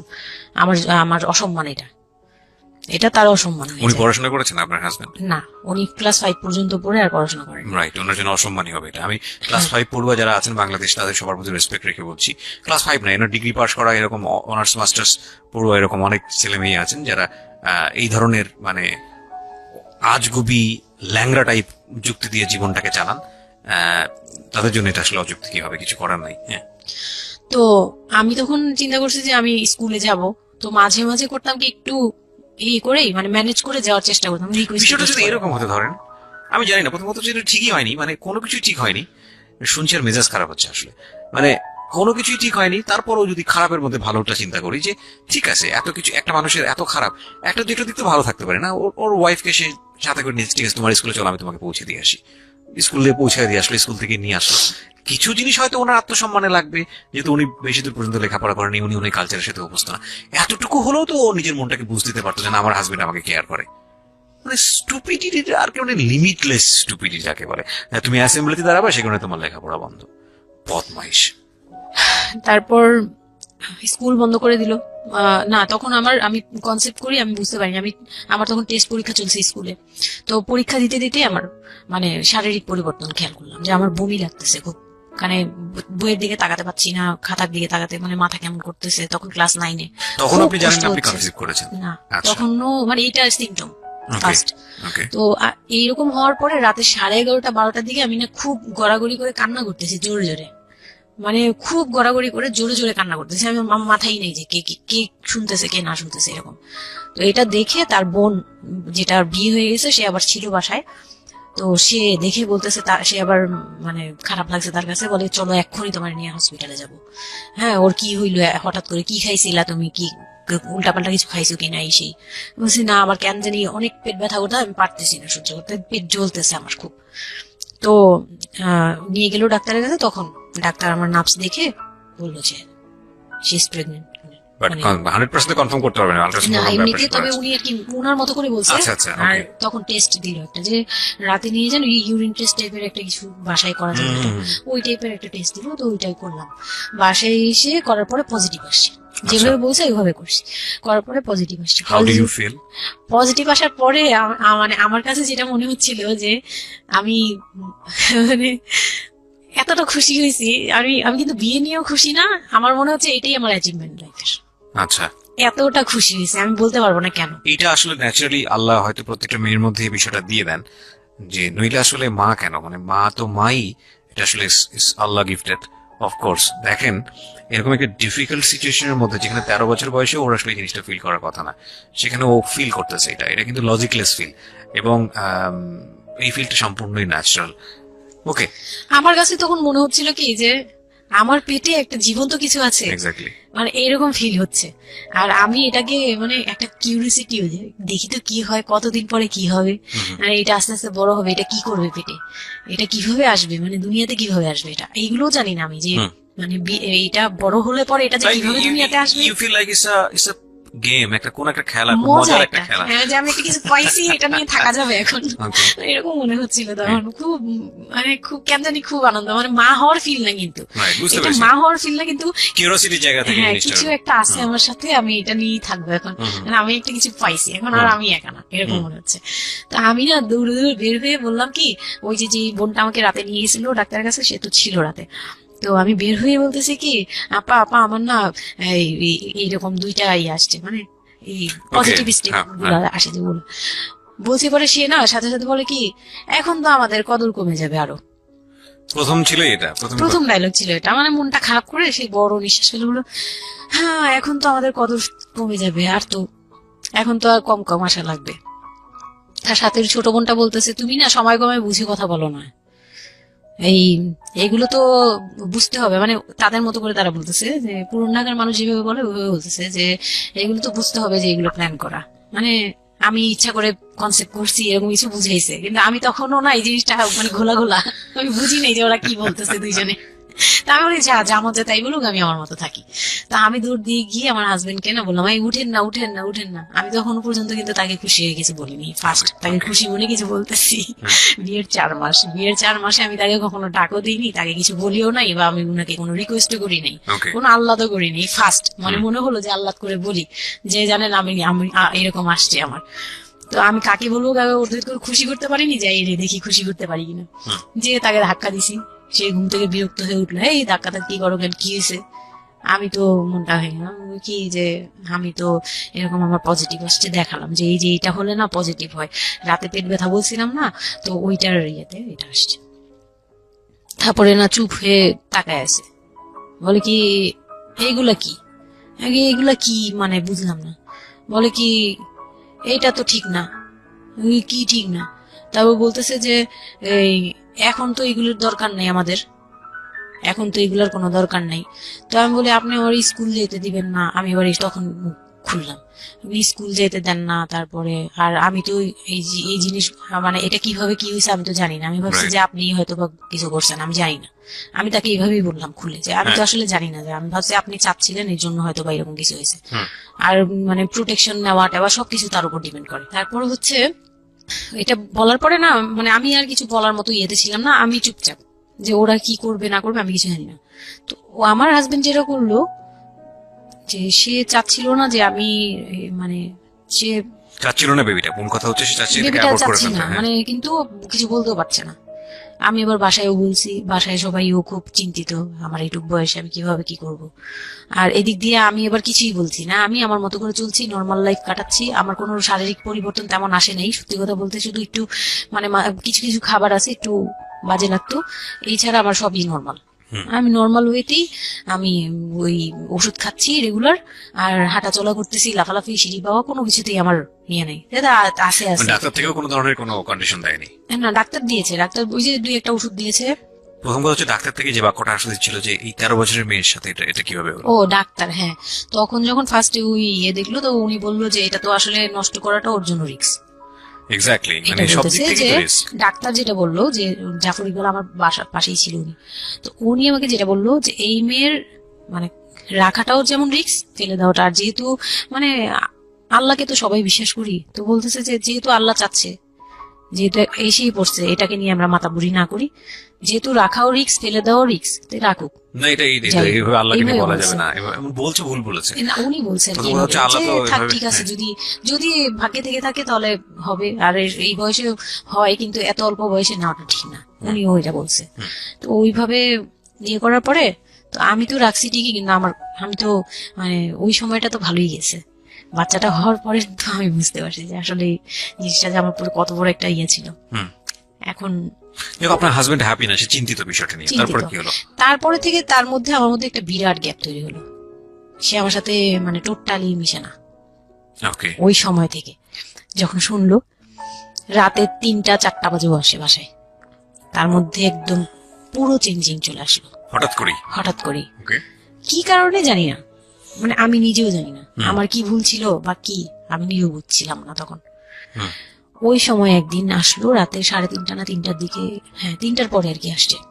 আসার পরে আমি ওই দিন খুব খেপলাম যে প্রত্যেক রাতে আমি একটা অসুস্থ মানুষ, আমি রাত জেগে আপনার জন্য খুব ভাত নিয়ে স্বাভাবিক। বসে থাকি, খুব স্বাভাবিক। আপনি প্রত্যেক রাতে এরকম লেট করে আসেন, আমাকে গেট খুলে দিতে হয়, আমি ঘুম থেকে উঠেও গেট খুললে আমার খুব কষ্ট হয়, সিঁড়িটা বেয়ে নেমে আমার গেটটা খুলতে হয়, আমার ভয়ও লাগে, আমি কখনো বাসায় একা থাকিনি। ওই প্রথম মানে আমাকে সে চুলে ধরে সে টেনে ও সিঁড়ি দিয়ে নামাইছে, মানে নামায় সে আমাকে বের করে দিবে এখনই। হ্যাঁ এত বড় ইয়ে হয়ে গেছে, সাহস হয়ে গেছে, এক্ষুনি বাসা থেকে বের হও।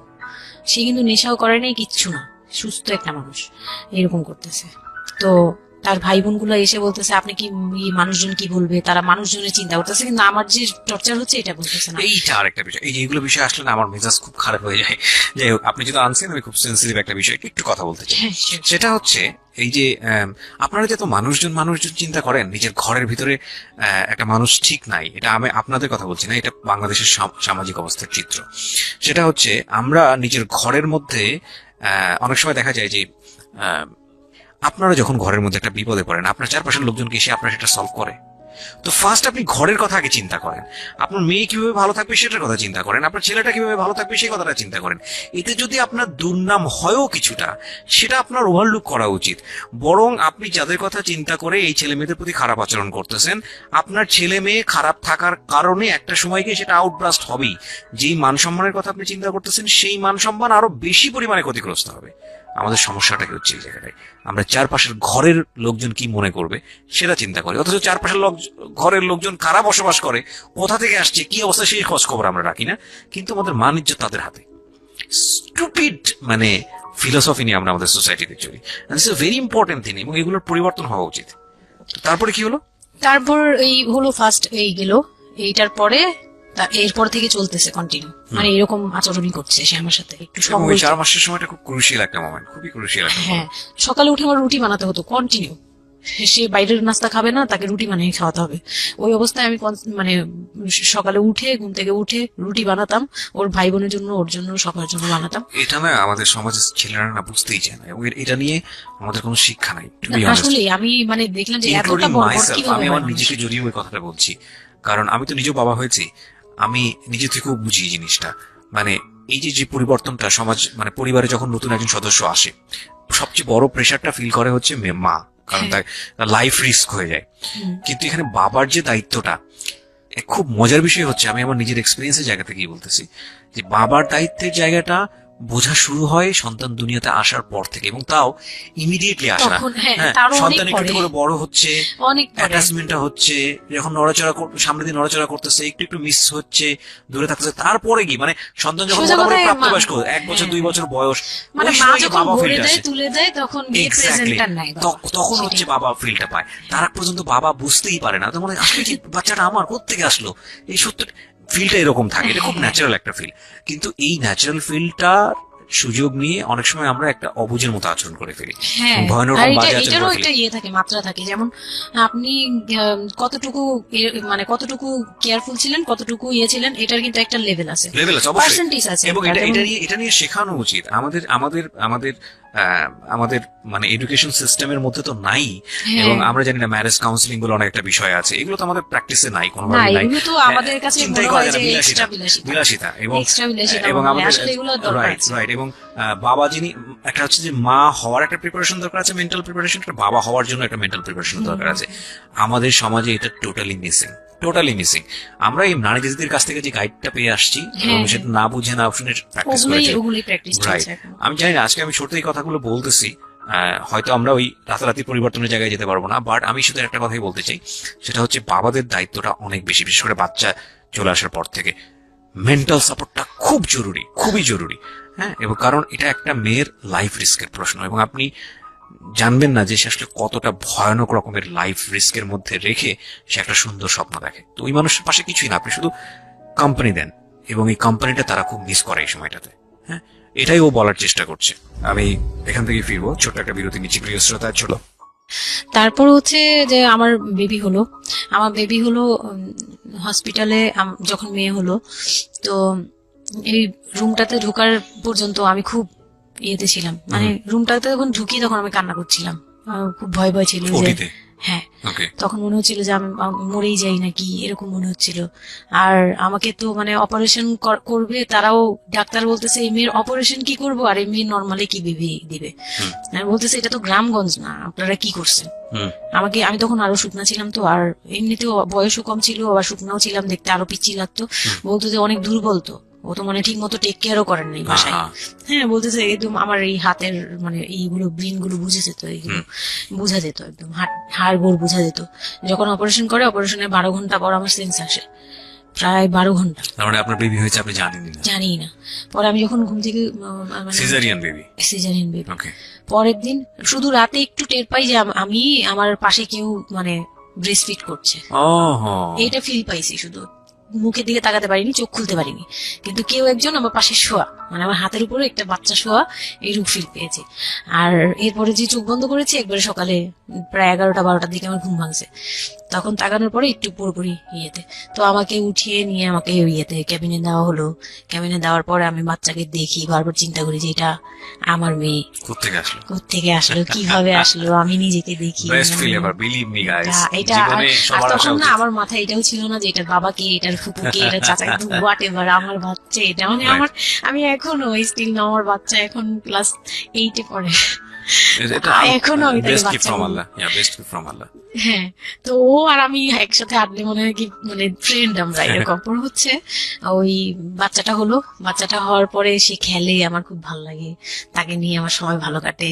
আমার আর মানে ওর বাবার কথা মাথায় নেই যে এই লোককে, এই লোক শুধু মানে এনে দিবে ঘরে, আমি রান্না করব, খাবো, ব্যাস ওই পর্যন্তই শেষ। এর বাইরে আমার আমার দরকার আর নেই। এনে দরকার নেই, কাউরই দরকার নেই। আমার বাচ্চা নিয়ে আমি পুতুলের মতো খেলি সারাদিন। হুম। ওর বাবা অনেক সময় দেখা গেত, ওর বাবা তো রাতে 2টা-3টায় আসতো, আসার পরে যে খাওয়া দাওয়া করে ঘুমাবে। হুম। তো আমি তো, আমার তো ওই রুম ছাড়া কোনো ওয়ে ছিল না, ওই রুমে আমি হাঁটাহাঁটি করতাম, বাচ্চা কান্না করতো। একদিন এমনও হয়েছে সে আমাকে ঘর থেকে বের করে দিচ্ছে। আমি নাকি ইচ্ছা করে বাচ্চাকে কাঁদাই আর তাকে ঘুমাতে দিই না। হ্যাঁ, সে আমাকে বাসা রুম থেকে বের করে দিচ্ছে। Very bad. তো রাতে, এই এত রাতে বাসা থেকে যখন রুম থেকে বের করে দিচ্ছে, আমি সিঁড়িতে সারা রাত, মানে ওদের তো আর বারান্দাও নেই হাঁটার জায়গা। বাচ্চা কোথায় ছিল? বাচ্চা আমার কোলে, বাচ্চা কোলে নিয়ে সারা বাচ্চা রাত সিঁড়িতে? বাচ্চা তাওয়াল দিয়ে পেঁচানো আমার কোলে, সে কান্না করতেছে, আমি সিঁড়িতে বসে আছি। আর আমি যখন সিঁড়িতে বসছি, আমি জানি না কি কারণে বাচ্চার কান্না অটো থেমে গেছে। রুম থেকে বের হয়েছি না, তো ওর বাবা যে ধমক টমক দিছে, আমি জানি না কি কারণে, হয়তো বা রাতও অনেক হয়ে গেছিল, অনেক কান্নাকাটির পরে হয়তো ও ক্লান্ত হয়ে গেছিল, ও মোটামুটি চুপ হয়ে গেছে সিঁড়িতে, নয়তো পুরো এলাকা জানার কথা এইরকম রাইট, একটা বাচ্চার কান্না তো situation। অনেক দূর থেকে শোনা তো যায়। আমি সিঁড়িতে বসে বসে কান্না করছি সারা রাত, মানে তখন আর অলমোস্ট তখন 4টা বাজে, ও কিন্তু ভোর ভেতরে ভোর। ভেতরে ভাবে ঘুমিয়েছে নাক ডেকে? হ্যাঁ, তখন সে ঘুমাচ্ছে, ভিতরে গিয়ে ঘুমাচ্ছে। আমি আর ভয়ে রুমেই যাইনি, মানে কি না কি করবে আবার, এই জন্য রুমেই যাইনি। তো এই কাজটা করার পরে সে আমার মন থেকে আরো উঠে গেছে। আমার যে দেবর ছিল, যে বললাম যে আমাকে খুব ভালোবাসতো উনি, তো উনি আবার এই খুব ভোরে আসতো, জুতার ব্যবসায়ী তো, ওনাদের কারখানা সারা রাত কাজ হতো, প্রত্যেক দিন সকালে 5টা 6টা এইভাবে আসতো। হুম। তো ঘন্টাখানিক পরে উনি যখন চলে আসছে, তখন আমাকে সিঁড়ি দিয়ে ওঠার সময়, মানে গেট নক করছে, ওনার ওয়াইফ নামছে উপর থেকে, নেমে বলছে তুমি এখানে কেন? আমি বললাম যে এরকম আপনার ভাই ঘুমাতে পারে না, আমাকে বের করে দিচ্ছে। তো ছি, ছি, ছি, সেও ছি। খুব নর্মাল ভাবে নিল ব্যাপারটা, কিন্তু তার ভাই তো, তার ভাই যখন গেট খুলে দেখলো যে আমি জেগে আছি আর ওটা নিয়ে সিঁড়িতে বসছি, তখন সে গালাগালি করতেছে, শালা আমি, ওনার আবার বিয়ের 12 বছর হয়ে গেছে, কিন্তু বাচ্চা কাচ্চা হয়নি। ও উনি আমার এই দিক থেকে খুব ইয়ে ছিল, যে তার খুব ইচ্ছা ছিল একটা বাচ্চার বাবা হবে। ওকে। এই তো আমার কোল থেকে বাচ্চাকে নিয়ে বলতেছে, তোমরা আসলে কেউ যোগ্য না, তুমি মা হওয়ার যোগ্য না, ও তো বাপ হওয়ার যোগ্য ছিলই না কোনোদিন, কিন্তু তারপরে তোমাদের ঘরে দিছে। মানে সেই গালাগালি করতেছে, না আমি এতদিন ধরে ট্রাই করতেছি, আমি পাচ্ছি না, আর ওরে দিয়ে দিছে, ওর মতো একটা অপদার্থরে দিয়ে দিছে, মানে এরকম করে বলতেছে। তারপরে হচ্ছে এই উপরে গেলাম, উপরে যাওয়ার পরে আমি আমি ওই রুমে গেলাম, ওরা আরো বলতেছে আচ্ছা তুমি যাও, আমরা ওকে রাখি। ও ঘন্টাখানিক রাখলো, পরে ঘুমানোর পরে আমাকে আবার ডেকে দিয়ে দিছে বাচ্চাকে, যে ও ঘুমালে আমি দিয়ে আসবো, তুমি রুমে ওরে নিয়ে যেও না, ও আবার কান্নাকাটি করলে বড় ভাই রাগারাগি করতে পারে। তো ওইভাবে আমি এবার রুমে গিয়ে ঘুমালাম, পরে ওনারা দিয়ে গেছে। এই গেল একটা রাত।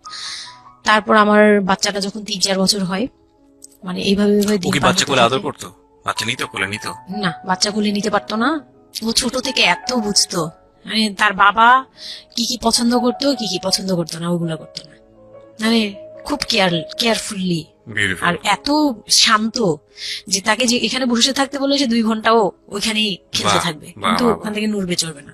তো আমি চিন্তা করে দেখলাম কি, আমি বেশি, আমি ইম্যাচিউর মাদার, তো হয়তো বা সৃষ্টিকর্তা এর জন্যই আমাকে এরকম একটা ভেবে দিয়েছে যে ওই তোমাকে বুঝুক। হুম। ইভেন নাও, মানে এখন যে ও এত বড় হয়ে গেছে, তারপরেও আমাকে অনেক কিছু বুঝায়, হুম। মানে সে আমার চেয়ে ভালো বুঝে, বাহ, আমি beautiful, বুঝি এটা। beautiful, মাশাআল্লাহ। তো যাই হোক, ও যখন 3 বছর হলো, 3 বছর 3.5 বছর, তখনই আমি তাকে স্কুলে দিব।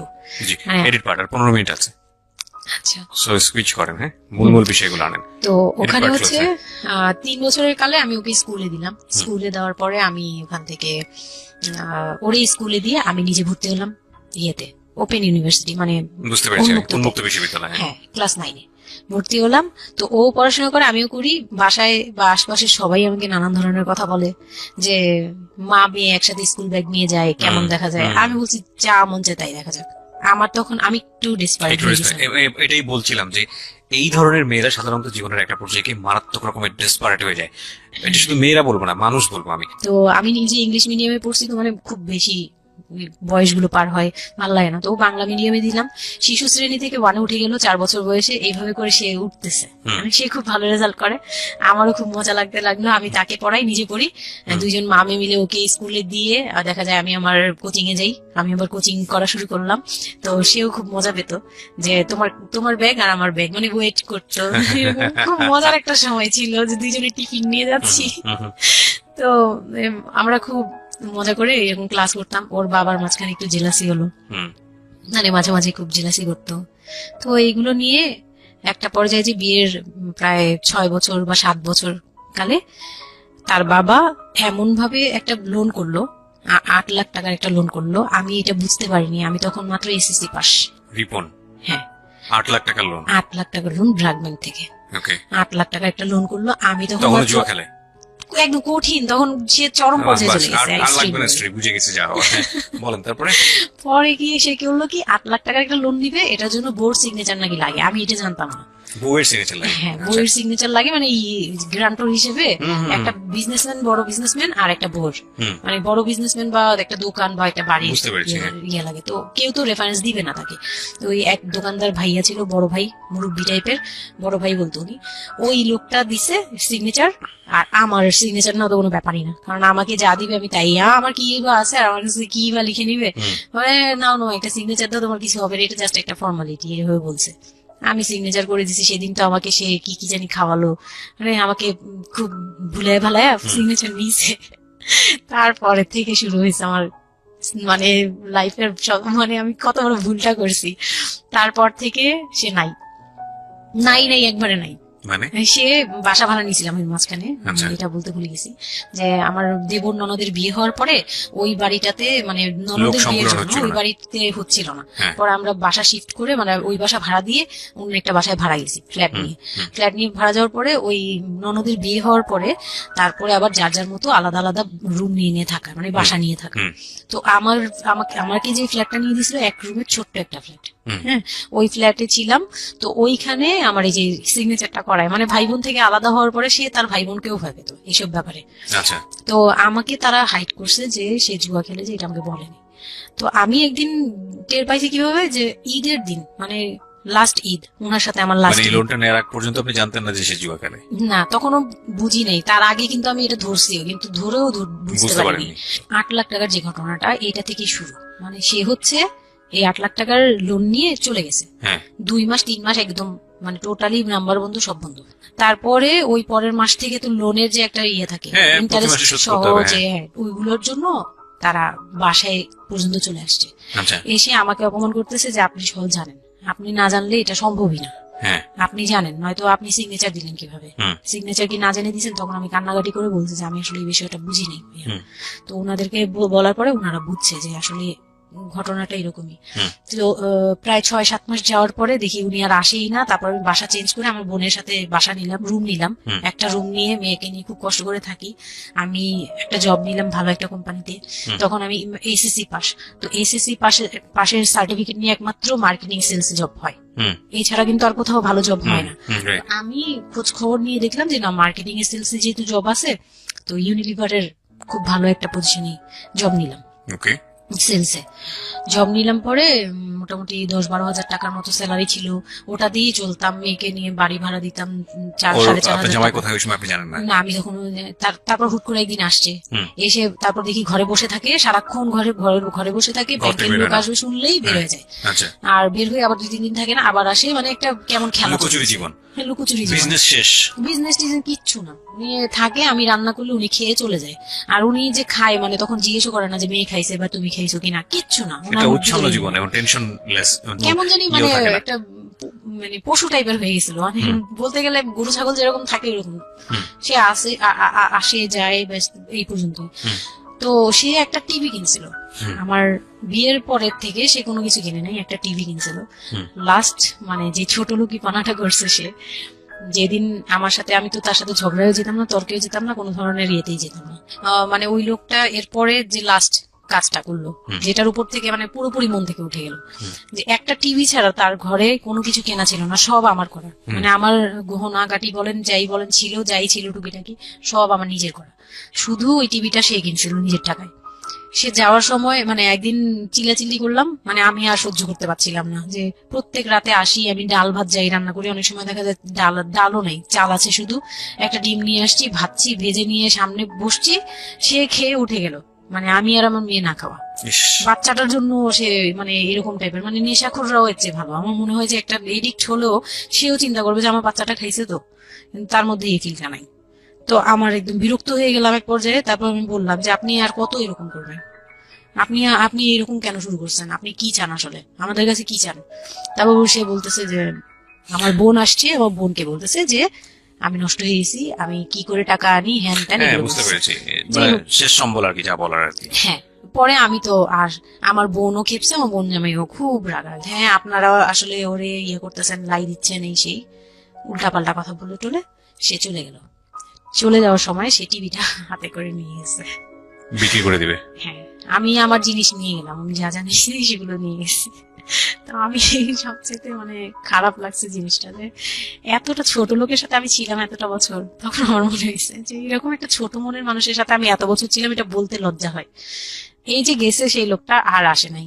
তো আমার মামা যেটা বললো যে তোমাদের আসলে এইভাবে ঝুলে থাকলে তখন তো 2 বছরের মতো প্রায় আমরা সেপারেটেড, মানে আলাদা থাকি।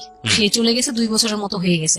তো বলতেছে 2 বছর পর এসে এই যে আজকে বললো এই কথা, আবার যে 1 বছর পর এসে আরেকটা ঝামেলা করবে না, এমন কোনো কথা নাই। আর আমার মামা তখন আমাকে বলতেছিল তোমাকে আমরা একটা বিয়ে দিব, তোমার এখনো ওই বয়স আছে এই সেই। আমি তো তখন একবারই না না আমি বিয়েটি আর করতেই পারবো না, আমার মেয়ে আমি বড় করবো, এটাই আমার টার্গেট। তো তারা বলতেছে আচ্ছা ঠিক আছে, বিয়ে করো বা না করো, তোমার এইটার একটা সাইড করা দরকার। তুমি নিজ থেকে ওর কাছ থেকে এমনিতেও কিছু পাবা না, উনিতেও কিছু পাবা না, তুমি নিজ থেকে একটা ডিসিশনে চলে ওর কাছ থেকে ডিটাচ হওয়া হবে, যাতে ওর তোমার উপর কোনো দায়িত্ব না থাকে, অধিকার না থাকে। তখন গিয়ে মানে যে গার্জিয়ানরা বিয়ে দিয়েছিল তারাই একসাথে বসে আমাকে ডিভোর্সের ডিভোর্সটা ব্যবস্থা দিয়ে দেন করে আপনারা? দেয়। হ্যাঁ, ওকে। তো ডিভোর্স করার পর আপনি you feel bad for this, like আপনি ডিভোর্স দিয়ে দিচ্ছেন, ও মানুষটার প্রতি কোনো মায়া বা দয়া? না, বিন্দু মাত্র না। বিন্দু আমার কেন মাত্র? জানি এটা ফিল হয়নি, আমি নিজেও জানি না। সবাই বলে ডিভোর্সের সময়টা নাকি খুব, কিন্তু আমার কাছে মনে হচ্ছিল যে না, এটা একটা ভালো সমাধান। আমার তখন মনে হয় যে আরো আগেই বের হয়ে আসা ছিল। ফাইন, এবার আমার কিছু কোশ্চেন আছে, খুব শর্টকাটে আমি অনুষ্ঠানটা শেষ করবো, তারপরে রিয়েলাইজেশনের জায়গা থেকে আমার যারা লিসনার আছে তারা শুনলেই বুঝতে পারবেন যে আসলে স্টোরিটা কেন আমরা প্রচার করলাম। আপনি তো এখন কোনো না কোনো জব করছেন, আপনার সন্তানের খরচ ভরণ পোষণ আপনিই দেন, এবং আমি জানি যে আপনার একটা স্বপ্ন আছে নিশ্চয়ই, এবং আপনি কোনোভাবেই চাইবেন না যে আপনার মেয়ে, আপনি যে অবস্থাটা ফেস করছেন সেটা আপনার মেয়ে ফেস করুন। এবং আমার কেন জানি মনে হচ্ছে যে আপনাদের গল্পটা শুনে যে আপনার মেয়ে আপনার খুব ভালো একজন বন্ধু, সবকিছু মিলিয়ে। ওকে, সো ওই একটা কথা, সৃষ্টিকর্তা কখনোই কোনো মানুষকে কমপ্লিটলি আনহ্যাপি করে না, কমপ্লিটলি হ্যাপি করে না। হ্যাঁ, আপনার এই কষ্টময় জীবনের মতো আপনাকে আল্লাহ একটা বেস্ট গিফট দিয়ে দিয়েছেন, সেটা হচ্ছে আপনার সন্তান। কিন্তু আমরা যদি একটু অন্যভাবে দেখি গল্পটাকে, যে যে ঘটনাটা ওর জীবনে ঘটে গেছে, প্রতিনিয়ত ঘটে গেছে, আপনি এই সমাজের জায়গা থেকে যদি আবার চিন্তা করেন, ওর লাইফটা কিন্তু একটা স্পটলেস লাইফ না। ও যখন সেকেন্ড একটা সম্পর্কে যাবে, সেই সম্পর্কটা একটা স্বাভাবিক সম্পর্কের জায়গা থেকে ও চিন্তা করতে পারবে না। এবং ওকে যখন একটা মানুষ নিজের জীবনে নিতে যাবে সম্পর্কের বাইরে এসে, তখন একটা জিনিস চিন্তা করবে যে ওর একটা পাস্ট লাইফ আছে, ওর একটা মেয়ে আছে, মেয়ের বয়স কত বছর চলছে? 12 বছর চলছে। এবং ওর বয়স যেখানে, আপনার কত? 21? আমার না, আমার হচ্ছে 27। সো ওর প্রায় ওর বয়সের অর্ধেক বয়সে 2-3 বছর কম হবে। যাই হোক, তো এই যে ব্যাপারটা, এগুলো খুব ভালো চোখে দেখে না, দেখবে না, খুব স্বাভাবিক। হয়তো কোনো ব্যক্তি মানুষ দেখলেও দেখতে পারে, কিন্তু যখন পরিবারের জায়গা থেকে আসবে এই সম্বন্ধটা, তখন কোনোভাবেই পরিবারের অন্য লোকজন এটাকে কোশ্চেনেবল, মানে কোশ্চেনের জায়গা থেকে এটা ছাড় দেবে না। তাহলে দেখুন, ওর জীবনের বিগার লস কিংবা ওর জীবনের যে একটা ভয়ানক রকমের একটা ক্ষতি, পুরো জীবনের মোড়টাকে অন্যদিকে ঘুরিয়ে দেওয়া। যদি একটা নিউট্রাল জায়গা থেকে আমরা চিন্তা করি, একটা মেয়ে তার জীবনটা আসলে কেমন হওয়া উচিত ছিল, সেই জায়গাটা থেকে, তাহলে ওর জীবনটা কোথায় গিয়ে দাঁড়িয়েছে। এবং যদি এভাবেই জীবনটা চলে যায়, তাহলে ওর যে মেয়েটা বড় হচ্ছে, সে মেয়েটা বড় হয়ে একসময় নতুন একটা সংসারে চলে যাবে। যেহেতু সে ছেলে না, সুতরাং তার মার প্রতি দায়িত্বের ব্যাপারটা হয়তো অন্যরকম ভাবে তাকে পালন করতে হবে, সেখানে গিয়ে সে থাকতে পারবে না। তাহলে এই মেয়েটা একসময় বড় হতে হতে হতে হতে হতে এমন একটা জীবনে আসবে যখন বার্ধক্য চলে আসবে, যখন আশেপাশে কেউ থাকার মতো থাকবে না। তখন এই মেয়েটার জীবনটাতে, মানে সারাটা জীবনের জন্য তাকে একটা অদৃশ্য জেলে পুরে দেয়া হয়েছে। পরিবার তাকে যে বিয়েটা দিয়েছিল অল্প বয়সে, সেটা পারিবারিক এক ধরনের সিদ্ধান্তের জায়গাটা থেকে সবাই মনে করেছিল এতে মঙ্গল হবে, কিন্তু আলটিমেটলি মঙ্গল তো হয়নি। উল্টো যেটা হয়েছে সেটা যদি জানতো আগে থেকে, তাহলে কেউই মঙ্গলটা করতে চাইতো না। কিন্তু এগুলো কিন্তু একেবারে আমাদের প্রত্যেকটা জায়গা থেকে আমরা কিন্তু সবাই বুঝি যে বয়সের ডিফারেন্স থাকলে কি হতে পারে। ভাই, এটা তো হিন্দি সিরিয়াল না। এখানে একটা অসম বয়সে একটা মেয়ে বা ছেলের বিয়ে হলো, তারপরে দেখা গেল যে স্বাভাবিকভাবে তাদের মধ্যে যেটা হওয়ার কথা সেটা হচ্ছে না, অন্য কিছু হচ্ছে। এই বিষয়গুলো তো আসলে এরকম না। জীবনটা তো আসলে এই ধরনের ড্রামা মেনটেন করে না, এটা নাটকের চেয়ে অনেক বেশি নাটকীয়। সুতরাং যারা এই ধরনের কাজ করেন বা কাজ করতে উৎসাহ দেন, তাদেরকে আমরা রিকোয়েস্ট করব যে একটা জীবন ধ্বংস করার জন্য এই রকম অনৈতিক সিদ্ধান্ত যথেষ্ট।